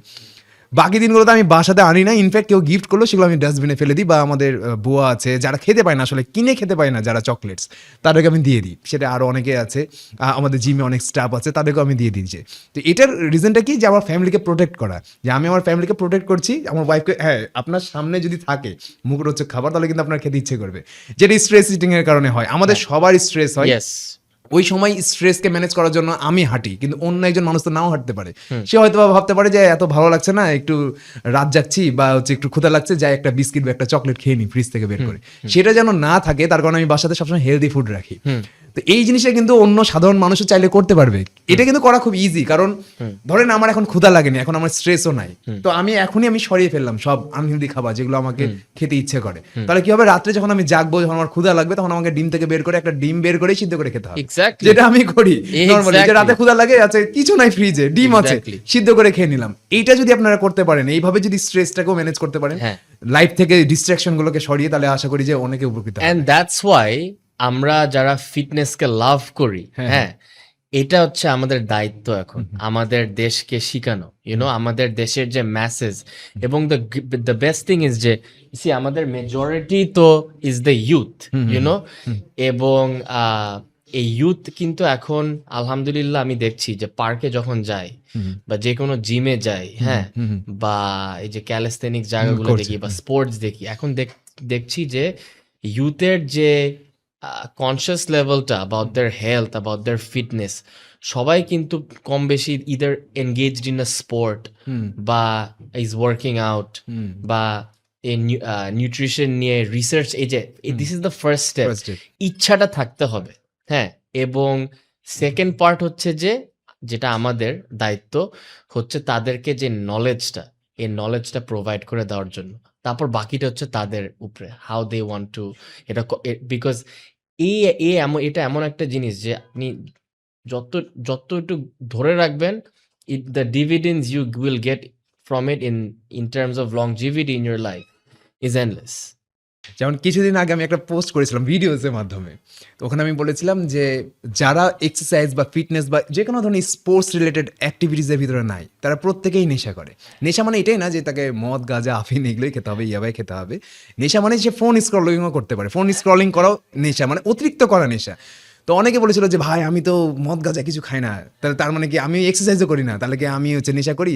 সে বুঝতে পারিনি ব্যাপারটা, সে ফোন স্ক্রলিং করে, মানে এটাই তো প্রয়োজনের তুলনায় বেশি করে। এটাই তো আসলে আই থিঙ্ক আমরা যারা ডিসিপ্লিন মানুষও আছি, উই অল ফল ভিকটিম। এই যে আমারও নোবেল চাচুর সাথে একটা সিমিলার জিনিস, যে আমি উঠি খুব সকাল সকাল, কিন্তু যে জিনিসটা আমি স্ট্রাগল করি হচ্ছে যে ঘুমটা নিয়ে। হ্যাঁ, আমার নিউট্রিশনটা ইজ অন পয়েন্ট, আমার ফিটনেসটা ইজ অন পয়েন্ট, কিন্তু আমার যে এই 8 আওয়ার্স অফ স্লিপটা, এটা কিন্তু প্রত্যেক রাতের হচ্ছে না। Because as I have so many different, আমি একসাথে এতগুলো ক্যারিয়ার জাগল করি, হ্যাঁ, এতগুলো, এবং আমার ফ্যামিলিতে আই এম দ্য অনলি সান। এখন সবাই কিন্তু is a senior citizen in my family. তো আমার ক্যারিয়ার, আমার ফ্যামিলি, সব কিছু আমার আর অলসো আমার মা থাকে বিদেশে, আমেরিকায়। সো আম্মুকে একটু টাইম দিতে হয় বাসায় এসে, হ্যাঁ। সো ঘুমাতে ঘুমাতে সবকিছু মিলায় না, ওই নোবেল চাচুর মতনই 12টা, 12:30, 1টা। তো এই জিনিসটা নিয়েও আমি অ্যাকচুয়ালি স্ট্রাগল, অ্যান্ড অলসো ওই what I fall victim to, এই ঘুমানোর আগে এই যে যখন ফাইনালি একটু নিজের কাছে একটু সময় পাই, এই যে ফেসবুক, ইনস্টাগ্রাম, আমি তো for example I post for purpose, তাই না? আমি আমার পেজে আমার কন্টেন্টই পোস্ট করে তারপর আই ট্রাই যে নিউজ ফিডটা না দেখতে, বাট মাঝে মাঝে চোখ পড়ে যায়, হ্যাঁ। এবং এইটাই কিন্তু এই যে ব্লু লাইট স্ক্রিনটা, এইটা যখন চোখের ভিতরে ঢুকে যায়, হ্যাঁ, যখন ব্রেনের ভিতরে যায়, বডির ভিতরে যায়, তখন কি হয়, এই যে অনেকে যে আমার ফ্রেন্ডসরা ওরা যে নেটফ্লিক্স দেখে রাত্রে বাইরে, doesn't matter how tired you are, doesn't matter how active you have been throughout the day, এই জিনিসগুলো কিন্তু মানে ব্রেনকে এমনভাবে ওয়্যার করে রাখে যে রাতের ঘুমটা কিন্তু ওইখানেই শেষ।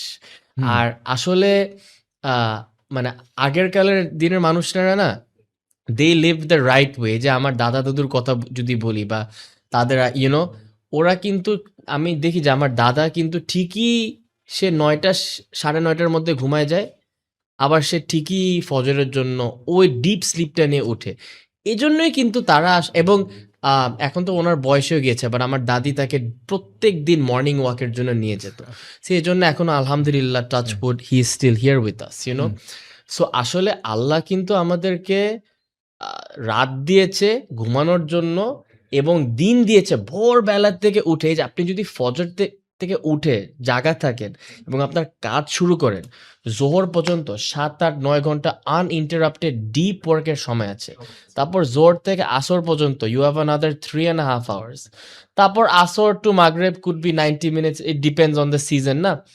সো মাগরিবের মধ্যে ইউ আর সাপোজ টু মানে have accomplished so much in the day, যে রাতের মধ্যে অটোমেটিক খেয়ে মানে ঘুম চলে আসবে। তা আমাদের এই মডার্ন ওয়ার্ল্ডে উইথ ওয়ার্ক এন্ড এভরিথিং আসলে অপোজিটটা হয়ে গেছে, হ্যাঁ। মানুষ রাত জাগা থাকে আর দিনে উঠতে কষ্ট হয়, বা সো আমার মনে হয় যে আমরা যত we go back to our ancestral roots which is made us thrive. হ্যাঁ, আমি যদি একটু বলি, আমি একটু আমার লাইফটাকে যেভাবে লিড করি, আমি আসলে আমাদের আগের অ্যানসেস্টার্সদের মতনই লিড করি। কারণ আমি যে বললাম একটু আগে, আমি ইন্টারমিটেন্ট ফাস্টিং করি, হ্যাঁ। ফাস্টিং কিন্তু is so beneficial for us. এই যে মেন্টাল ক্ল্যারিটি, ফ্যাট বার্ন হয়, কোনো মাসল লস হয় না, বিকজ গ্রোথ হরমোন অ্যাক্টিভিটি থেকে সেলস রিপেয়ার হয়, এবং ইউনো খাওয়ার পর তো আমাদের বডি একটা ডাইজেস্টিভ মোডে চলে যায়, রাইট?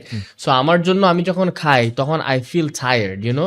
সো এই জন্য it allows me to be more efficient with my time and productive, you know. So আমি ফাস্ট করি। তারপর আমাদের যে অ্যানসেস্টাররা, ওদের তো ফুড আর শেল্টারের জন্য they had to walk thousands and thousands of miles, এবং the women used to protect and nurture the family while the men used to, ওইটা ওয়ার্কআউটটা ছিল, would go and hunt ওইটাই, ওই যে আমি for the food। যত ধরনের জিমের এক্সারসাইজ আছে সব কিন্তু আমাদের ফাংশনাল মুভমেন্টই। এক্স্যাক্টলি। যেমন ধরেন স্কোয়াট করছি, আমরা তো আগে কি করতাম, যে ভারী কোনো পাথর নিচ থেকে উপরে তুলতাম, দিয়ে হেঁটে নিয়ে কিছু দূর যেয়ে আবার বাসা বানাতাম, অথবা এখনো করে কৃষকরা, ভারী ধানের বোঝা ঘাড়ের উপরে তুলে দিয়ে আসছে, সেটা কিন্তু ফাংশনাল মুভমেন্ট, স্কোয়াট। তারপরে হচ্ছে ফার্মার্স ওয়ার্ক করি আমরা, হাতে হচ্ছে 2 হাতে বালতি, 2 বালতি নিয়ে, বা অন্য কোনো ভারী বোঝা নিয়ে। এই যে গ্রামেই দেখেন, ওরা কিন্তু they lead much more simple but much healthier lives, কারণ তারা ফাংশনাল মুভমেন্ট করছে। শহরে থাকি, because we are you know absorbed with so much technology and so much societal stress, যেটা আমরা নিজের ঘাড়ের উপরেই ফালাই, হ্যাঁ। যে we are at the end of the day we are the ones that are suffering, you know. So আসলে লাইফটাকে যত সিম্পল করা যায় ওইটাই কিন্তু বেস্ট, কারণ মনের শান্তির উপরে কিছু নেই। তারপরে হচ্ছে ওই আরো জিনিস অ্যাড করতে চাই, যেমন কৃষকরা দেখবেন অনেক সময় যে ভ্যান ঠেলি আমরা, এটা কিন্তু এক ধরনের বেঞ্চ প্রেসের মতোই। আবার মাছ ধরার সময় আমরা মাছ ধরে যখন টেন তুলছি না, এটা কিন্তু রোয়ের মতো, শোল্ডার্স। তো এইগুলো কিন্তু সব ধরনের ফাংশনাল মুভমেন্ট, যেগুলো গ্রামের একজন কৃষক কিন্তু করতো, এটা হাজার হাজার বছর ধরেই করে আসছে। শহরে আসার পর মানুষ আর ওই মুভমেন্টগুলো করছে না, কিন্তু আমাদের বডি কিন্তু ওই মুভমেন্টগুলোর জন্যই তৈরি হয়েছে। আমাদের যতগুলো মাসল আছে, প্রেশার না পেলে মাসল লস হয়, যেটা কিছুক্ষণ আগে ব্যাক স্টেজে একজন আছেন, আন্টি আছেন আমাদের, যারা ব্যাক স্টেজে, তার আম্মু আছেন আজকে এখানে, তো তিনি আমাকে বলছিলেন, তো আমরা কি করছি, মাসলকে একটু প্রয়োজনীয় তুলনায় অনেক কম ইউজ করছি, যার কারণে মাসল লস হয়ে যাচ্ছে। স্কেলেটন বোনের সাথে মাসল থাকে, মানে হাড়ের সাথে, নারী পুরুষ সবার থাকে।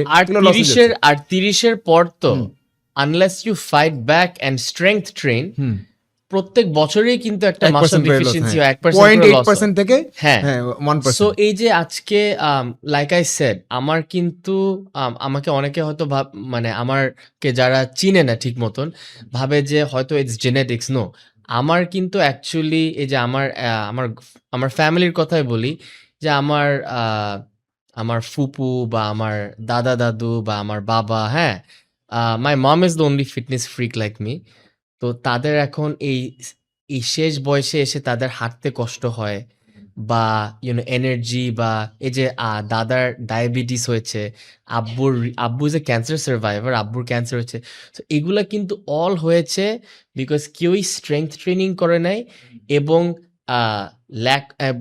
Lack of attention to what they are putting inside their body, কি খাচ্ছে, যেটা আজকে অনেক সিনিয়র মানুষদের ভিতরে দেখা যায়। ওদের ওষুধের উপরে ওষুধ খালি ডাক্তাররা প্রিসক্রাইব করেই যাচ্ছে, হ্যাঁ, কিন্তু কিছুতেই ঠিক হচ্ছে না। সো এখন this is like a new pandemic, হ্যাঁ, দ্য মেডিসিন, সো এখন অফকোর্স কোনো সিরিয়াস বা কোনো ইমার্জেন্সি হলে তো ডাক্তাররা আছে, but you should be your first insurance, হ্যাঁ। যদি খাবারের উপরে মনোযোগটা দিতে পারেন, হ্যাঁ, if you can choose like what foods you are putting inside your body, হ্যাঁ, তাহলে কিন্তু বা একটু এক্সারসাইজ করেন, তাহলে কিন্তু এই প্রবলেমগুলো easily preventable, so strength, so এই মানে মাসলটাই মানে ইফ 30-এর পর যদি if you are not using, মানে if you are not strength training, তাহলে কিন্তু পরে গিয়ে when the body stops fighting back, তখন সবার ইমিউনিটি এমনিও কম, তখন কিন্তু অনেক রকমের হেলথ প্রবলেমস হয়।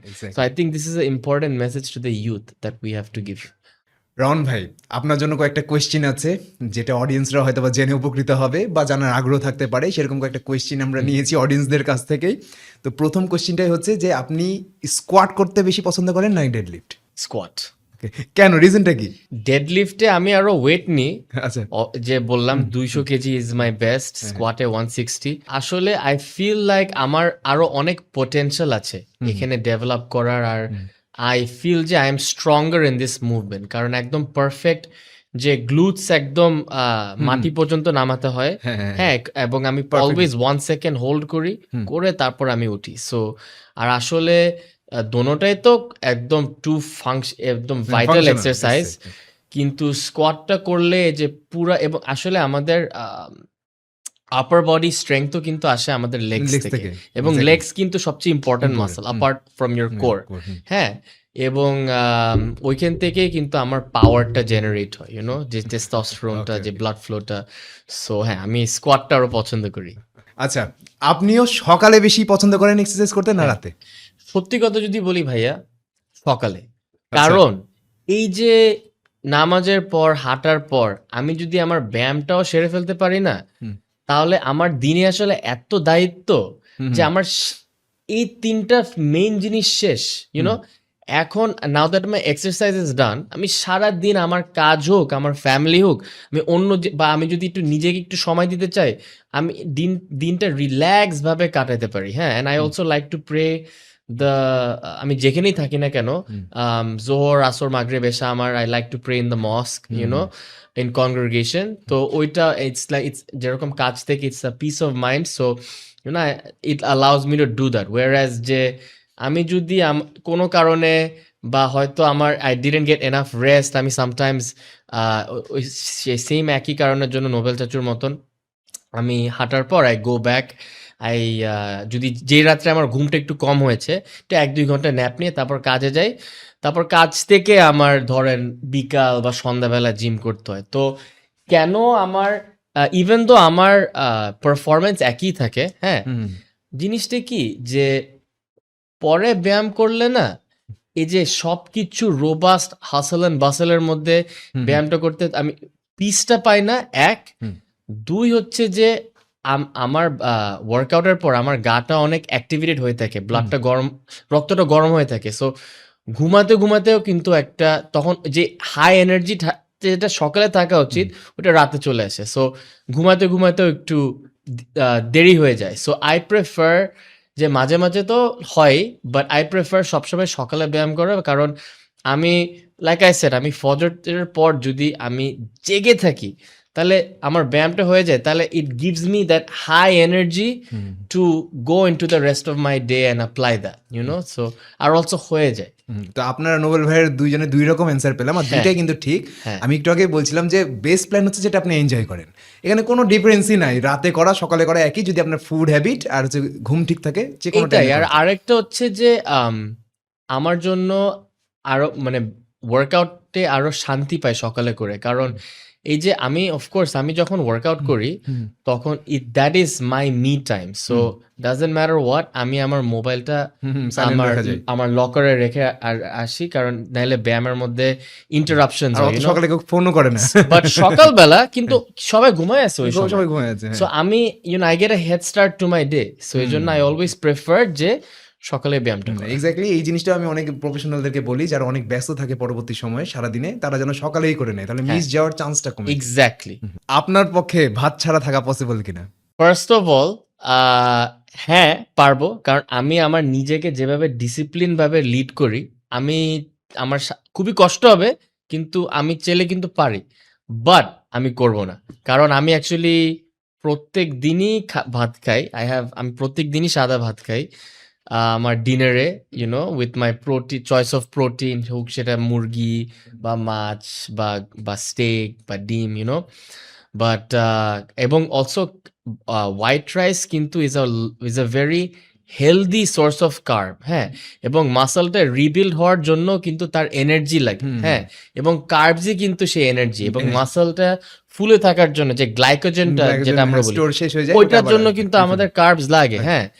সো আমি আসলে হোয়াইট রাইস প্রত্যেক দিনই খাই রাতে, আমার রাতের মিলের সাথে, সো এটা আসলে ছাড়া ইটস এ কি ইনগ্রেডিয়েন্ট। তো ভিউয়ার্স যারা আছে তারা অবশ্যই বুঝবে যে কার্বোহাইড্রেট আসলে প্রবলেম না, প্রবলেম হচ্ছে যে উনি কিন্তু কার্বোহাইড্রেট খায়, উনি কিন্তু ভাত খায় বলছে, কিন্তু প্রোটিন পরিমাণ অনেক ভালো থাকে, পরিমাণে থাকে।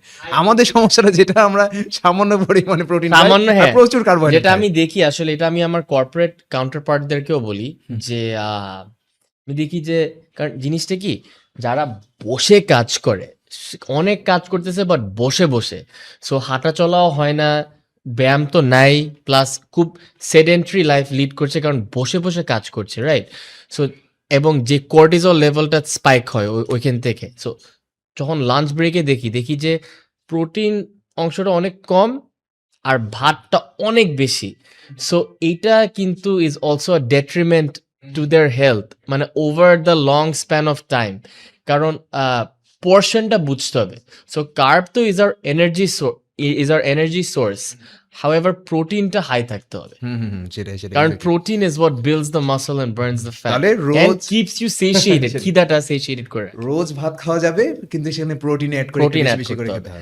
এমন একটা অভ্যাস বলেন যেটা নিয়ে আপনি আসলে আফসোস করেন যে না থাকলে ভালো হতো। সো আমি তো আমার একমাত্রই নেশা হচ্ছে যে ফিটনেস, হ্যাঁ, আর আমি তো যেহেতু I also have high spirituality, আমার এই যে আমার যা অ্যাজ আ ইয়াং ম্যান, আগে ধরেন যা আমি কখনো স্মোক করতাম না, বাট আগে যা হয়তো সবারই ইয়াং বয়সে অভ্যাস যেটা ছিল, ড্রিঙ্কিং, আমি তো সবই ছেড়ে দিয়েছি, কিন্তু আমার একটাই নেশা, সেটা হচ্ছে জিমের সাথে সনা স্টিম, হ্যাঁ, এইটা না করলে আমার মানে মাথা ঠিক থাকে না। সো আর কি, কারণ আমি যেই হাই ইন্টেন্সিটি ওয়ার্কআউট করি, এটা কিন্তু ইট হেল্পস, মানে আমার আর অলসো আমার যেরকম স্ট্রেচিংটা খুব একটা করা হয় না আমি, সো এই জন্য এই সনাটা really helps me relax after a long day. আর তারপর আমাদের যে এখন বাইরে যে এয়ার পলিউশনটা, হ্যাঁ, সো আমার সব টক্সিনস গুলা বের করে দেয়, good for skin, good for heart, হ্যাঁ, good for cardiovascular health, so অনেক অনেক বেনিফিটস আছে একটা সন। সো আমার এই একটাই খারাপ নেশা যে প্রত্যেক দিন ব্যায়ামের পর এই সনা স্টিমটা 10 মিনিটের জন্য হলেও করতে হয়, আর যেহেতু it's one of the amenities আমার জিমের মধ্যে, আমি এইটা আমি খুব ইউজ করি। আর এখন আমাকে জানান যে একটা অভ্যাস যেটা নিয়ে আপনি খুব প্রাউড ফিল করেন যে খুব ভালো হয়েছে যে এই অভ্যাসটা করতে পেরেছেন। I am a early raiser. এই যে আসলে আমি প্রেইং ফজর, থ্যাঙ্কস টু নোবেল চাচু, আমি তো সবসময় 5 ওয়াক্ত নামাজ পড়তাম, it's for more than 10 years now, but এই যে আমি যে অভ্যাসটা তৈরি করেছি যে এই সকালবেলা ভোরবেলা নো ম্যাটার হোয়াট, এই যে ফার্স্ট জিনিসটা সবচেয়ে হার্ডেস্ট জিনিসটা করতে, যে ব্ল্যাঙ্কেটটা মুভ করে আল্লাহর জন্য মসজিদে গিয়ে নামাজ পড়া, হ্যাঁ, আমি যদি এটা করতে পারি তাহলে আমার সারা দিনে ব্রিং ইট অন, যেই কোনো প্রবলেম আনো আমি কনফিডেন্টলি ট্যাকেল করতে পারবো। So I am very proud of my self, শুকর আলহামদুলিল্লাহ, যে এই অভ্যাসটা কনসিস্টেন্ট ভাবে ধরে রাখতে পেরেছি। আর আরেকটা হচ্ছে যে ডাজ নট ম্যাটার যে মানে যদি সকালেও ওয়ার্কআউটটা না করতে পারি, যতই রাত হোক আমার ওয়ার্কআউট আমি মিস করব না। এইটা কারণ এই জিনিসটাই কিন্তু আজকে আমাকে ধরে রেখেছে। এবং আরেকটা হচ্ছে যে my discipline with food, you know, আমি অফকোর্স আমি সবার মতন আই এম নট পারফেক্ট। আমি অলসো যেরকম আমার ফেভারিট চিট মিল হচ্ছে KFC fried chicken French fries, you know, so আমারও চিট মিল যেরকম হয়তো মাসে একবার বা সপ্তাহে একবার করে হয়, but I am also very disciplined with my food. কারণ কারণ যেহেতু আমার ঘুমটা কম হয়, আমার ট্রেনিং আর নিউট্রিশনটা খুবই ইম্পর্টেন্ট ফিটনেসের। কোন মিথ আছে ফিটনেসের যেটা আপনি সব থেকে বেশি হেট করেন? এই স্পট রিডাকশন। আচ্ছা, হ্যাঁ, এটা আই থিঙ্ক ইটস আ, কারণ অনেকে, আচ্ছা সো দুইটা আছে। একটা হচ্ছে যে মানুষ সবচেয়ে কুইক ফায়ার রেজাল্টস চায়, যে আমি জিমে যাব, আমার সাথে সাথেই 6-8 প্যাক অ্যাবস হয়ে যাবে, মাসলস হয়ে যাবে, আবার আমি আমার এই জায়গাটা কমাইতে চাই, এই জায়গা you can do that. So আসলে ফিটনেসে when you lose at a calorie deficit maintain করে, যখন regular exercise, proper nutrition, proper rest, হ্যাঁ, it's a long term investment. Over time body fat যখন লস হয় তখন কিন্তু সব জায়গার থেকেই টানে ফ্যাটটাকে, চেহারার থেকে, অ্যাবডোমিনাল এরিয়া থেকে, লাভ হ্যান্ডেলস থেকে, সব জায়গার থেকে। সো এটার জন্য একটা লিন বডি রাখতে হবে উইথ মাসল। আর একটা হচ্ছে যে অনেক মেয়েরা ভাবে যে আমি যদি জিমে যাই তাহলে আমাকে বিশাল বড় বডি বিল্ডারের মতন লাগবে। এটা কিন্তু একদমই না। যারা ওয়ার্কআউট করবে তারা লিন মাসল ম্যাস হবে। এই বিশাল বড় বডি বিল্ডার হওয়ার জন্য কিন্তু অনেক পরিশ্রম আছে আর অনেক পরিমাণ ক্যালোরিজ খেতে হবে, which most of the protein ইনটেকের ব্যাপার আছে। যারা ফিমেল তারা আবার অনেকে ড্রাগসও নেয়, যারা কম্পিটিশন করে। এক্স্যাক্টলি, এগুলো আলাদা আলাদা ব্যাপার, ওটা আসলে সম্ভব না ন্যাচারালি। ফেভারিট ফুটবলার কি আপনার? Cristiano Ronaldo. আমি অ্যাকচুয়ালি আমার লাইফটা যেভাবে, এই যে সনা স্ট্রিমের কথা বললাম, হ্যাঁ, আমার লাইফটা যেভাবে আমি লিড করি, আমি কিন্তু আই ফলো হিম। সে কিন্তু একটা কথা বলে যে তাকে যখন মানুষ জিজ্ঞেস করে যে হোয়াট ইজ ইয়োর সিক্রেট, সে কিন্তু সবসময় বলে দেয়ার ইজ নো সিক্রেট। ব্লু প্রিন্টটা কিন্তু তার আগের থেকেই আছে, কিন্তু how many people will follow it, it's about showing up, you know. So এই যে রোনাল্ডো, মানে ইভেন দো রোনাল্ডো আমার favourite footballer, I will say যে Messi is probably the more talented footballer. কিন্তু আজকে Ronaldo is the greatest athlete of all time. Because just look at him. সে এখনো এই বয়সেও he is the first person to show up and the last person to leave. হ্যাঁ, সে তার ট্রেনিংটা একটা regimented ভাবে, এখনো সে, তাকে মানুষ হয়তো ক্রেজি বা অবসেসড মনে করে, বাট এই ক্রেজি অবসেসড মানুষরাই কিন্তু ওয়ার্ল্ডটাকে চেঞ্জ করে। হ্যাঁ, you have to be crazy, নাহলে কিন্তু, and you have to be passionate and you have to absolutely love what you do, এবং even if nobody believes in you have to believe in your self. এরাই কিন্তু change maker হয়, এরাই কিন্তু impact maker হয়। So even when nobody believed in Cristiano Ronaldo, Ronaldo believed in himself. এবং তার যে আজকে এই রুটিনটা দেখেন, সে এই রুটিনটা কিন্তু সে 2005-06 থেকে করতেছে। হ্যাঁ, সে তার যে নিউট্রিশন, সে কয়বার খায়, কি ওয়ার্কআউট করে, কয়েকবার ওয়ার্কআউট করে সে, তারপর যে সনাটাও নেয় বা আইস বাথটা নেয়, because he needs to take care of himself in order to perform. He is willing to do whatever it takes to be the best, you know. So এটা কিন্তু is a inspiration. So I look at him, এবং আমার নিজের যে রুটিনটা, lots of the inspiration came from Cristiano Ronaldo. Favourite cricketer কে? আমার যেহেতু ব্যাটিং দেখতে ভালো লাগে, আমার ক্রিস গেলকে খুব, মানে I really admire him, কারণ কেউ বল করলে মানে 4 বা 6 মারতেই থাকে, you know. So I really like Chris Gayle. He's আপনি যেহেতু মডেলিং আছেন, অধিকাংশ অ্যাক্টর এন্ড অ্যাক্ট্রেস মডেলই ছিল এক সময়, তো আপনার কাকে ভালো লাগে বা কাকে দেখে আপনার ইন্সপিরেশন কাজ করে? সো আমি and this is a interesting story. So আমার কিন্তু Brad Pitt is my favourite actor. সে একটা মুভি করেছিল 2004 সালে, ট্রয়। হ্যাঁ, আমি অ্যাকচুয়ালি যখন ফজরের নামাজের পর হাঁটি, সামটাইমস আমার মসজিদের ভাইরা থাকে সাথে, বাট ইউজুয়ালি কিন্তু একলাই হাঁটি।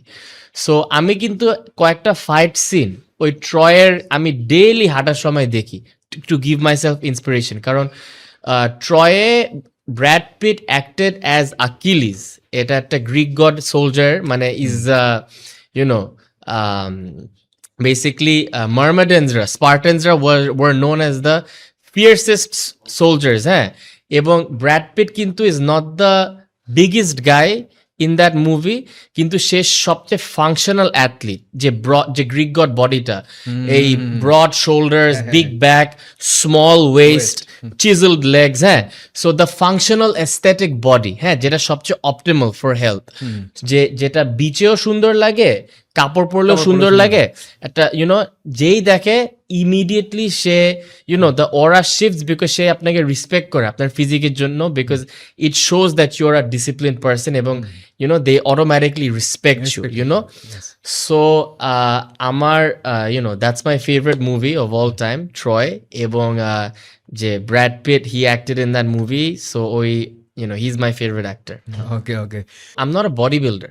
I'm a hybrid athlete. My goal is to have that functional aesthetic physique, যেটা শুকর আলহামদুলিল্লাহ আমি আজকে বিল্ড করতে পেরেছি after 10 years of training, এবং এটা শেষ নাই, ইমপ্রুভমেন্টের শেষ নাই। বড়, the big shoulders, small waist, and aesthetic athletic legs. হ্যাঁ, সো এইটাই কিন্তু নোবেল চাচু যে বলছিল, ওনাকেও দেখেন উনি কিন্তু লিন, বা আমাকে দেখেন আমি লিন, বা এই স্পার্টান সোলজারদের বডিগুলো দেখেন লিন, এবং ওরাই কিন্তু অ্যাকচুয়ালি স্ট্রংগেস্ট ছিল। হ্যাঁ, সো ইটস নট আ, কারণ আসলে জিনিসটা কি, এই বিগ বাল্কি বডিগুলা কিন্তু কম্পিটিশন, ইটস নট হেলদি। আর আরেকটাও জিনিস যেটা আমি বলবো হচ্ছে, আমি কিন্তু একটা ন্যাচারাল অ্যাথলিট, 110% ন্যাচারাল। হ্যাঁ, the only supplements I take like Nobel চাচু যে fish oil, magnesium, zinc, whey protein, creatine, ধারণা ভুল, মেডিসিন মনে করেন। সো আমি কিন্তু ন্যাচারাল ফুডসেই চলি। হ্যাঁ, সো আমি যেটা বলবো হচ্ছে যে এটা আরেকটা প্যান্ডেমিক, যে অনেকেই কিন্তু এখন স্টেরয়েডে চলে যাচ্ছে, এবং যেটা ফর এক্সাম্পল অ্যালকোহলে কি কোনো 1% বেনিফিট আছে? 110% ব্যাড। সো স্টেরয়েডসও কিন্তু একই জিনিস, কোনো বেনিফিট নাই আসলে। If you want to be like Cristiano Ronaldo, or if you want to be like Nobel চাচু, হ্যাঁ, আপনি স্টেরয়েডস খাইলে কিন্তু শেষ, স্কিন শেষ, muscles over long term period of time শেষ, ভাইটালিটি শেষ, এভরিথিং শেষ। So choose the natural way. It requires a bit of hard work and showing up every single day, but এটাই তো মজা, তাই না? কারণ fitness teaches you to be long term orientated, it teaches you discipline. কারণ একটা last জিনিস আমি অ্যাড করতে চাই, যে আপনার যে your physique and your health is the one thing that you cannot cheat or buy. It is what you put in is what you get back. এটাই কিন্তু ultimate sign and billboard of discipline. Exactly এটাকে cheat করা যাবে না।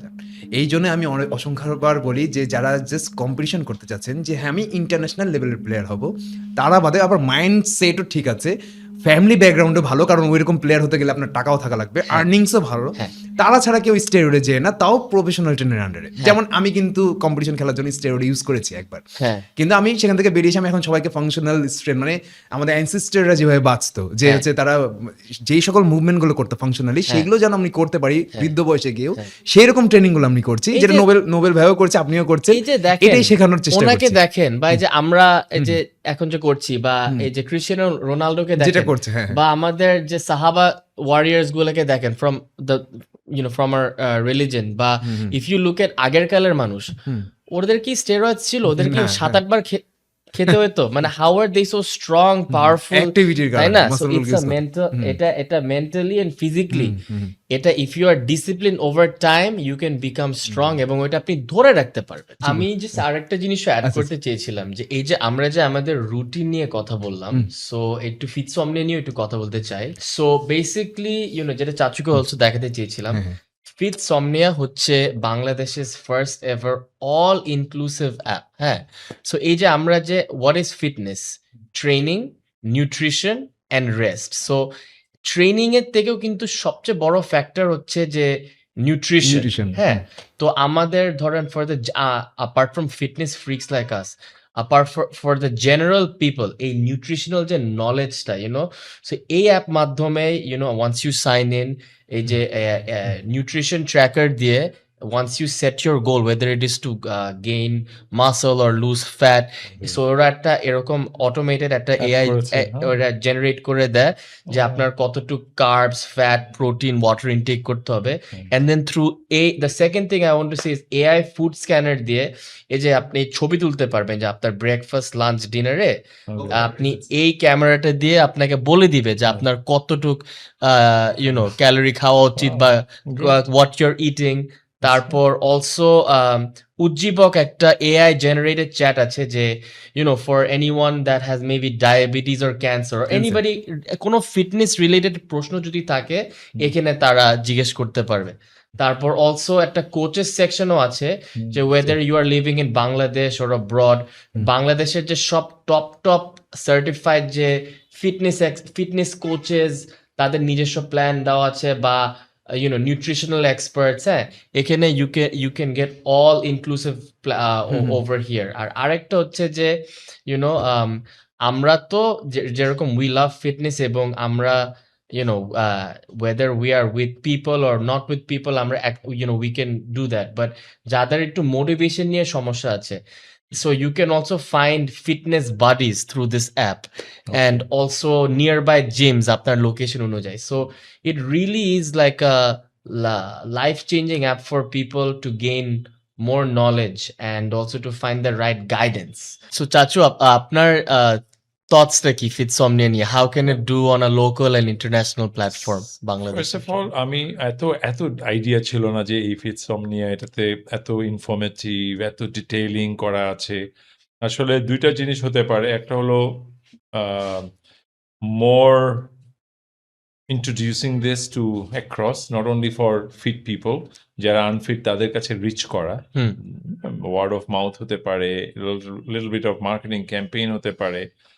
আর যারা আসলে প্রচুর সময় ফিটনেসে না দিয়ে, আমরা বলি আমাদের বন্ধুরা আড্ডা দেয়, সন্ধ্যার পরেই চলে আসিস ওই রেস্টুরেন্টে, দিস দ্যাট, ওই জায়গার থেকে একটু বের করিয়ে এনে অ্যাটলিস্ট, ঠিক আছে, ওখানে তুমি 2-3 যাও, উইকেন্ডে যাও, বাট উইকডেজে, আদার ডেজে you come to your work place, you come to your workout place, gym. So ওই জায়গাগুলো যাতে আরো বেশি ওরা এমফেসাইজ করে, সো দ্যাট অ্যাক্রস এটা ছড়িয়ে পড়ে। এই জায়গাটা আমার মনে হয় ওনাদের এত সুন্দর অ্যাপ, আমি আজকে তোমার কাছ থেকে শুনলাম। সো বাট এই যে আমার না জানার ব্যাপারটা আরো জানানোর কিভাবে হতে পারে, মোর ইনফরমেটিভ করে এটাকে একটু মার্কেটিং করতে হবে বা মানুষের ঘরে ঘরে পৌঁছাতে হবে, ডোর স্টেপ সার্ভিস। অসংখ্য ধন্যবাদ যে আপনি এত বিজি শিডিউলের ভিতরে আসছেন আজকে। আমি Thank you. শুনলাম যে আপনি যত সম্ভব অ্যাব্রড চলে যাবেন, 2-1 দিনের ভিতরে ব্যস্ত আছেন খুব। রিসেন্টলি আমার ফ্যামিলির একটা ওয়েডিং আছে আসলে, তো আচ্ছা। ওখানে আমার প্রচুর ইনভলভমেন্ট আর কি। আচ্ছা, আমাদের আচ্ছা। বাসায় বিয়েটা হবে, আমার নিজের বিয়ে, তো ওটা একটা আছে। এরপর আমার বাচ্চা আসতেছে বাইরের থেকে, ওর সাথে থাকা, এই সব মিলিয়ে বাইরে যাওয়া, অফিসের একটা কাজে, এগুলা ব্যাক টু ব্যাক আর কি। রাউন ভাই, অনেক কথা হলো, আজকে এখানে শেষ করছি, আবার বসবো আপনার সাথে, কারণ আরো ইনশাআল্লাহ। অনেক কিছুই জানার আছে আপনার থেকে। হ্যাঁ। তো দেখা হবে It আপনাকে। was an honor. Thank you for having me and look forward to doing this more. Thank you so much for coming. তো ভিউয়ার্স, আপনারা যারা এতক্ষণ পর্যন্ত এই পডকাস্টটি দেখলেন, পুরোটাই শুনলেন, আশা করি আপনারা অনেক কিছুই জানতে পেরেছেন। আপনারা এটাও জানতে পেরেছেন যে কিভাবে সব ধরনের রেসপন্সিবিলিটিস যেটা আমাদের 40-এর পর 50-এর পর আমাদের লাইফে এসে পড়ে, বউ বাচ্চা থেকে শুরু করে ফ্যামিলি, ক্যারিয়ার, সব কিছুর পরও কিভাবে ফিট থাকা যায় এবং একটা বয়স পর ওষুধ না খেয়েও কিভাবে সুস্থ থাকা যায়, এই সমস্ত কিছুই আমাদেরকে আসলে কি আমাকে অনেক বেশি ইন্সপিরেশন দিয়েছে। মূলত আমি সবসময় এমন সব মানুষদের সাথে মেশার চেষ্টা করি যারা আসলে পজিটিভ কথা বলে, পজিটিভ চিন্তা করে, পজিটিভিটি শেখায়, ভালো ভালো কথা শেখায়। শুধুমাত্র শেখা না, তারা রিয়েল লাইফে এক্সাম্পলও দেয় সবসময়, যেটা নোবেল ভাই আসলে একটা রিয়েল লাইফ অ্যাম্বাসেডর আমাদের জন্য, ফিটনেসের জন্য একটা ambassador. Muscular body, six pack app বা অনেক প্রফেশনাল বডি বিল্ডার অ্যাথলেট হওয়াটাই সব কিছু না, কারণ এটা একটা বয়স পর্যন্ত হয়। যেমন একজন যত ভালো অ্যাথলেট হোক, সে সর্বোচ্চ 40 বছর বয়স পর্যন্তই খেলে, তারপরে কিন্তু তার পুরো জীবনটা পড়ে থাকছে। যে অনেক অ্যাথলেট আপনি দেখবেন যে 40 বছর পর্যন্ত অনেক ফিট থাকে, তারপরে কিন্তু ঠিকই তার আনফিট হয়ে যায়, তারপরে হয়তো বা বিভিন্ন ধরনের রোগ বালার ভিতরে পড়ে যায়। কিন্তু মডেল নোবেল, যিনি ক্রিকেটে ভালো করবে বলে এক্সারসাইজ শুরু করেছিলেন, তিনি পরবর্তীতে সেই ফিটনেস জার্নির যে বেনিফিটগুলো সেগুলো ফিল করতে শুরু করেন, এবং ফিল করার পর সেগুলো তার একদম সারা জীবন বন্ধ, অর্থাৎ তিনি যতদিন জীবিত থাকবেন ততদিনই তিনি ঠিকই কন্টিনিউ করবেন। কারণ কি, তিনি বুঝে গেছেন এগুলোর বেনিফিট। তা আমরা যারাই শুরু করছি, আমরা রেজাল্টের পেছনে যাব না, আমরা দেখব ফিলিংসের পেছনে। অর্থাৎ জার্নিটা শুরু করার পর বা ওই প্রোডাক্টিভ কাজ শুরু করার পর আমি মানসিকভাবে কেমনটা অনুভব করছি, সেটা হচ্ছে আপনাকে লং টার্মে সাস্টেন করাবে ফিটনেস জার্নিতে। তো আশা করি আপনারা এমন মেন্টালিটি নেবেন, আমিও চেষ্টা করছি এমন মেন্টালিটি অ্যাডপ্ট করার, অনেকটাই পেরেছি, এবং ভবিষ্যতে আরও অনেক সুন্দর সুন্দর টপিক এবং কন্টেন্ট আমরা নিয়ে আসার চেষ্টা করব, যেগুলোতে আসলে আপনারা রিয়েল লাইফ এক্সাম্পল যারা বহন করছে সমাজে, যারা রিয়েল লাইফে করে দেখাচ্ছে, এরকম মানুষদেরই আমি আনার চেষ্টা করব আমার পডকাস্টে এবং আমার শোতে। তো প্রথম পডকাস্ট শোটি কেমন হয়েছে জানি না, কোনো সাজেশন থাকলে আপনারা অবশ্যই জানাবেন। আশা করি ভবিষ্যতে আরও প্রিমিয়াম কন্টেন্ট এবং আরও সব পলিশ কন্টেন্ট আপনাদেরকে উপহার দিতে পারবো, এই আশাটা আমি করছি। এবং এটা বলে আমি শেষ করছি, দেখার জন্য ধন্যবাদ, থ্যাংক ইউ।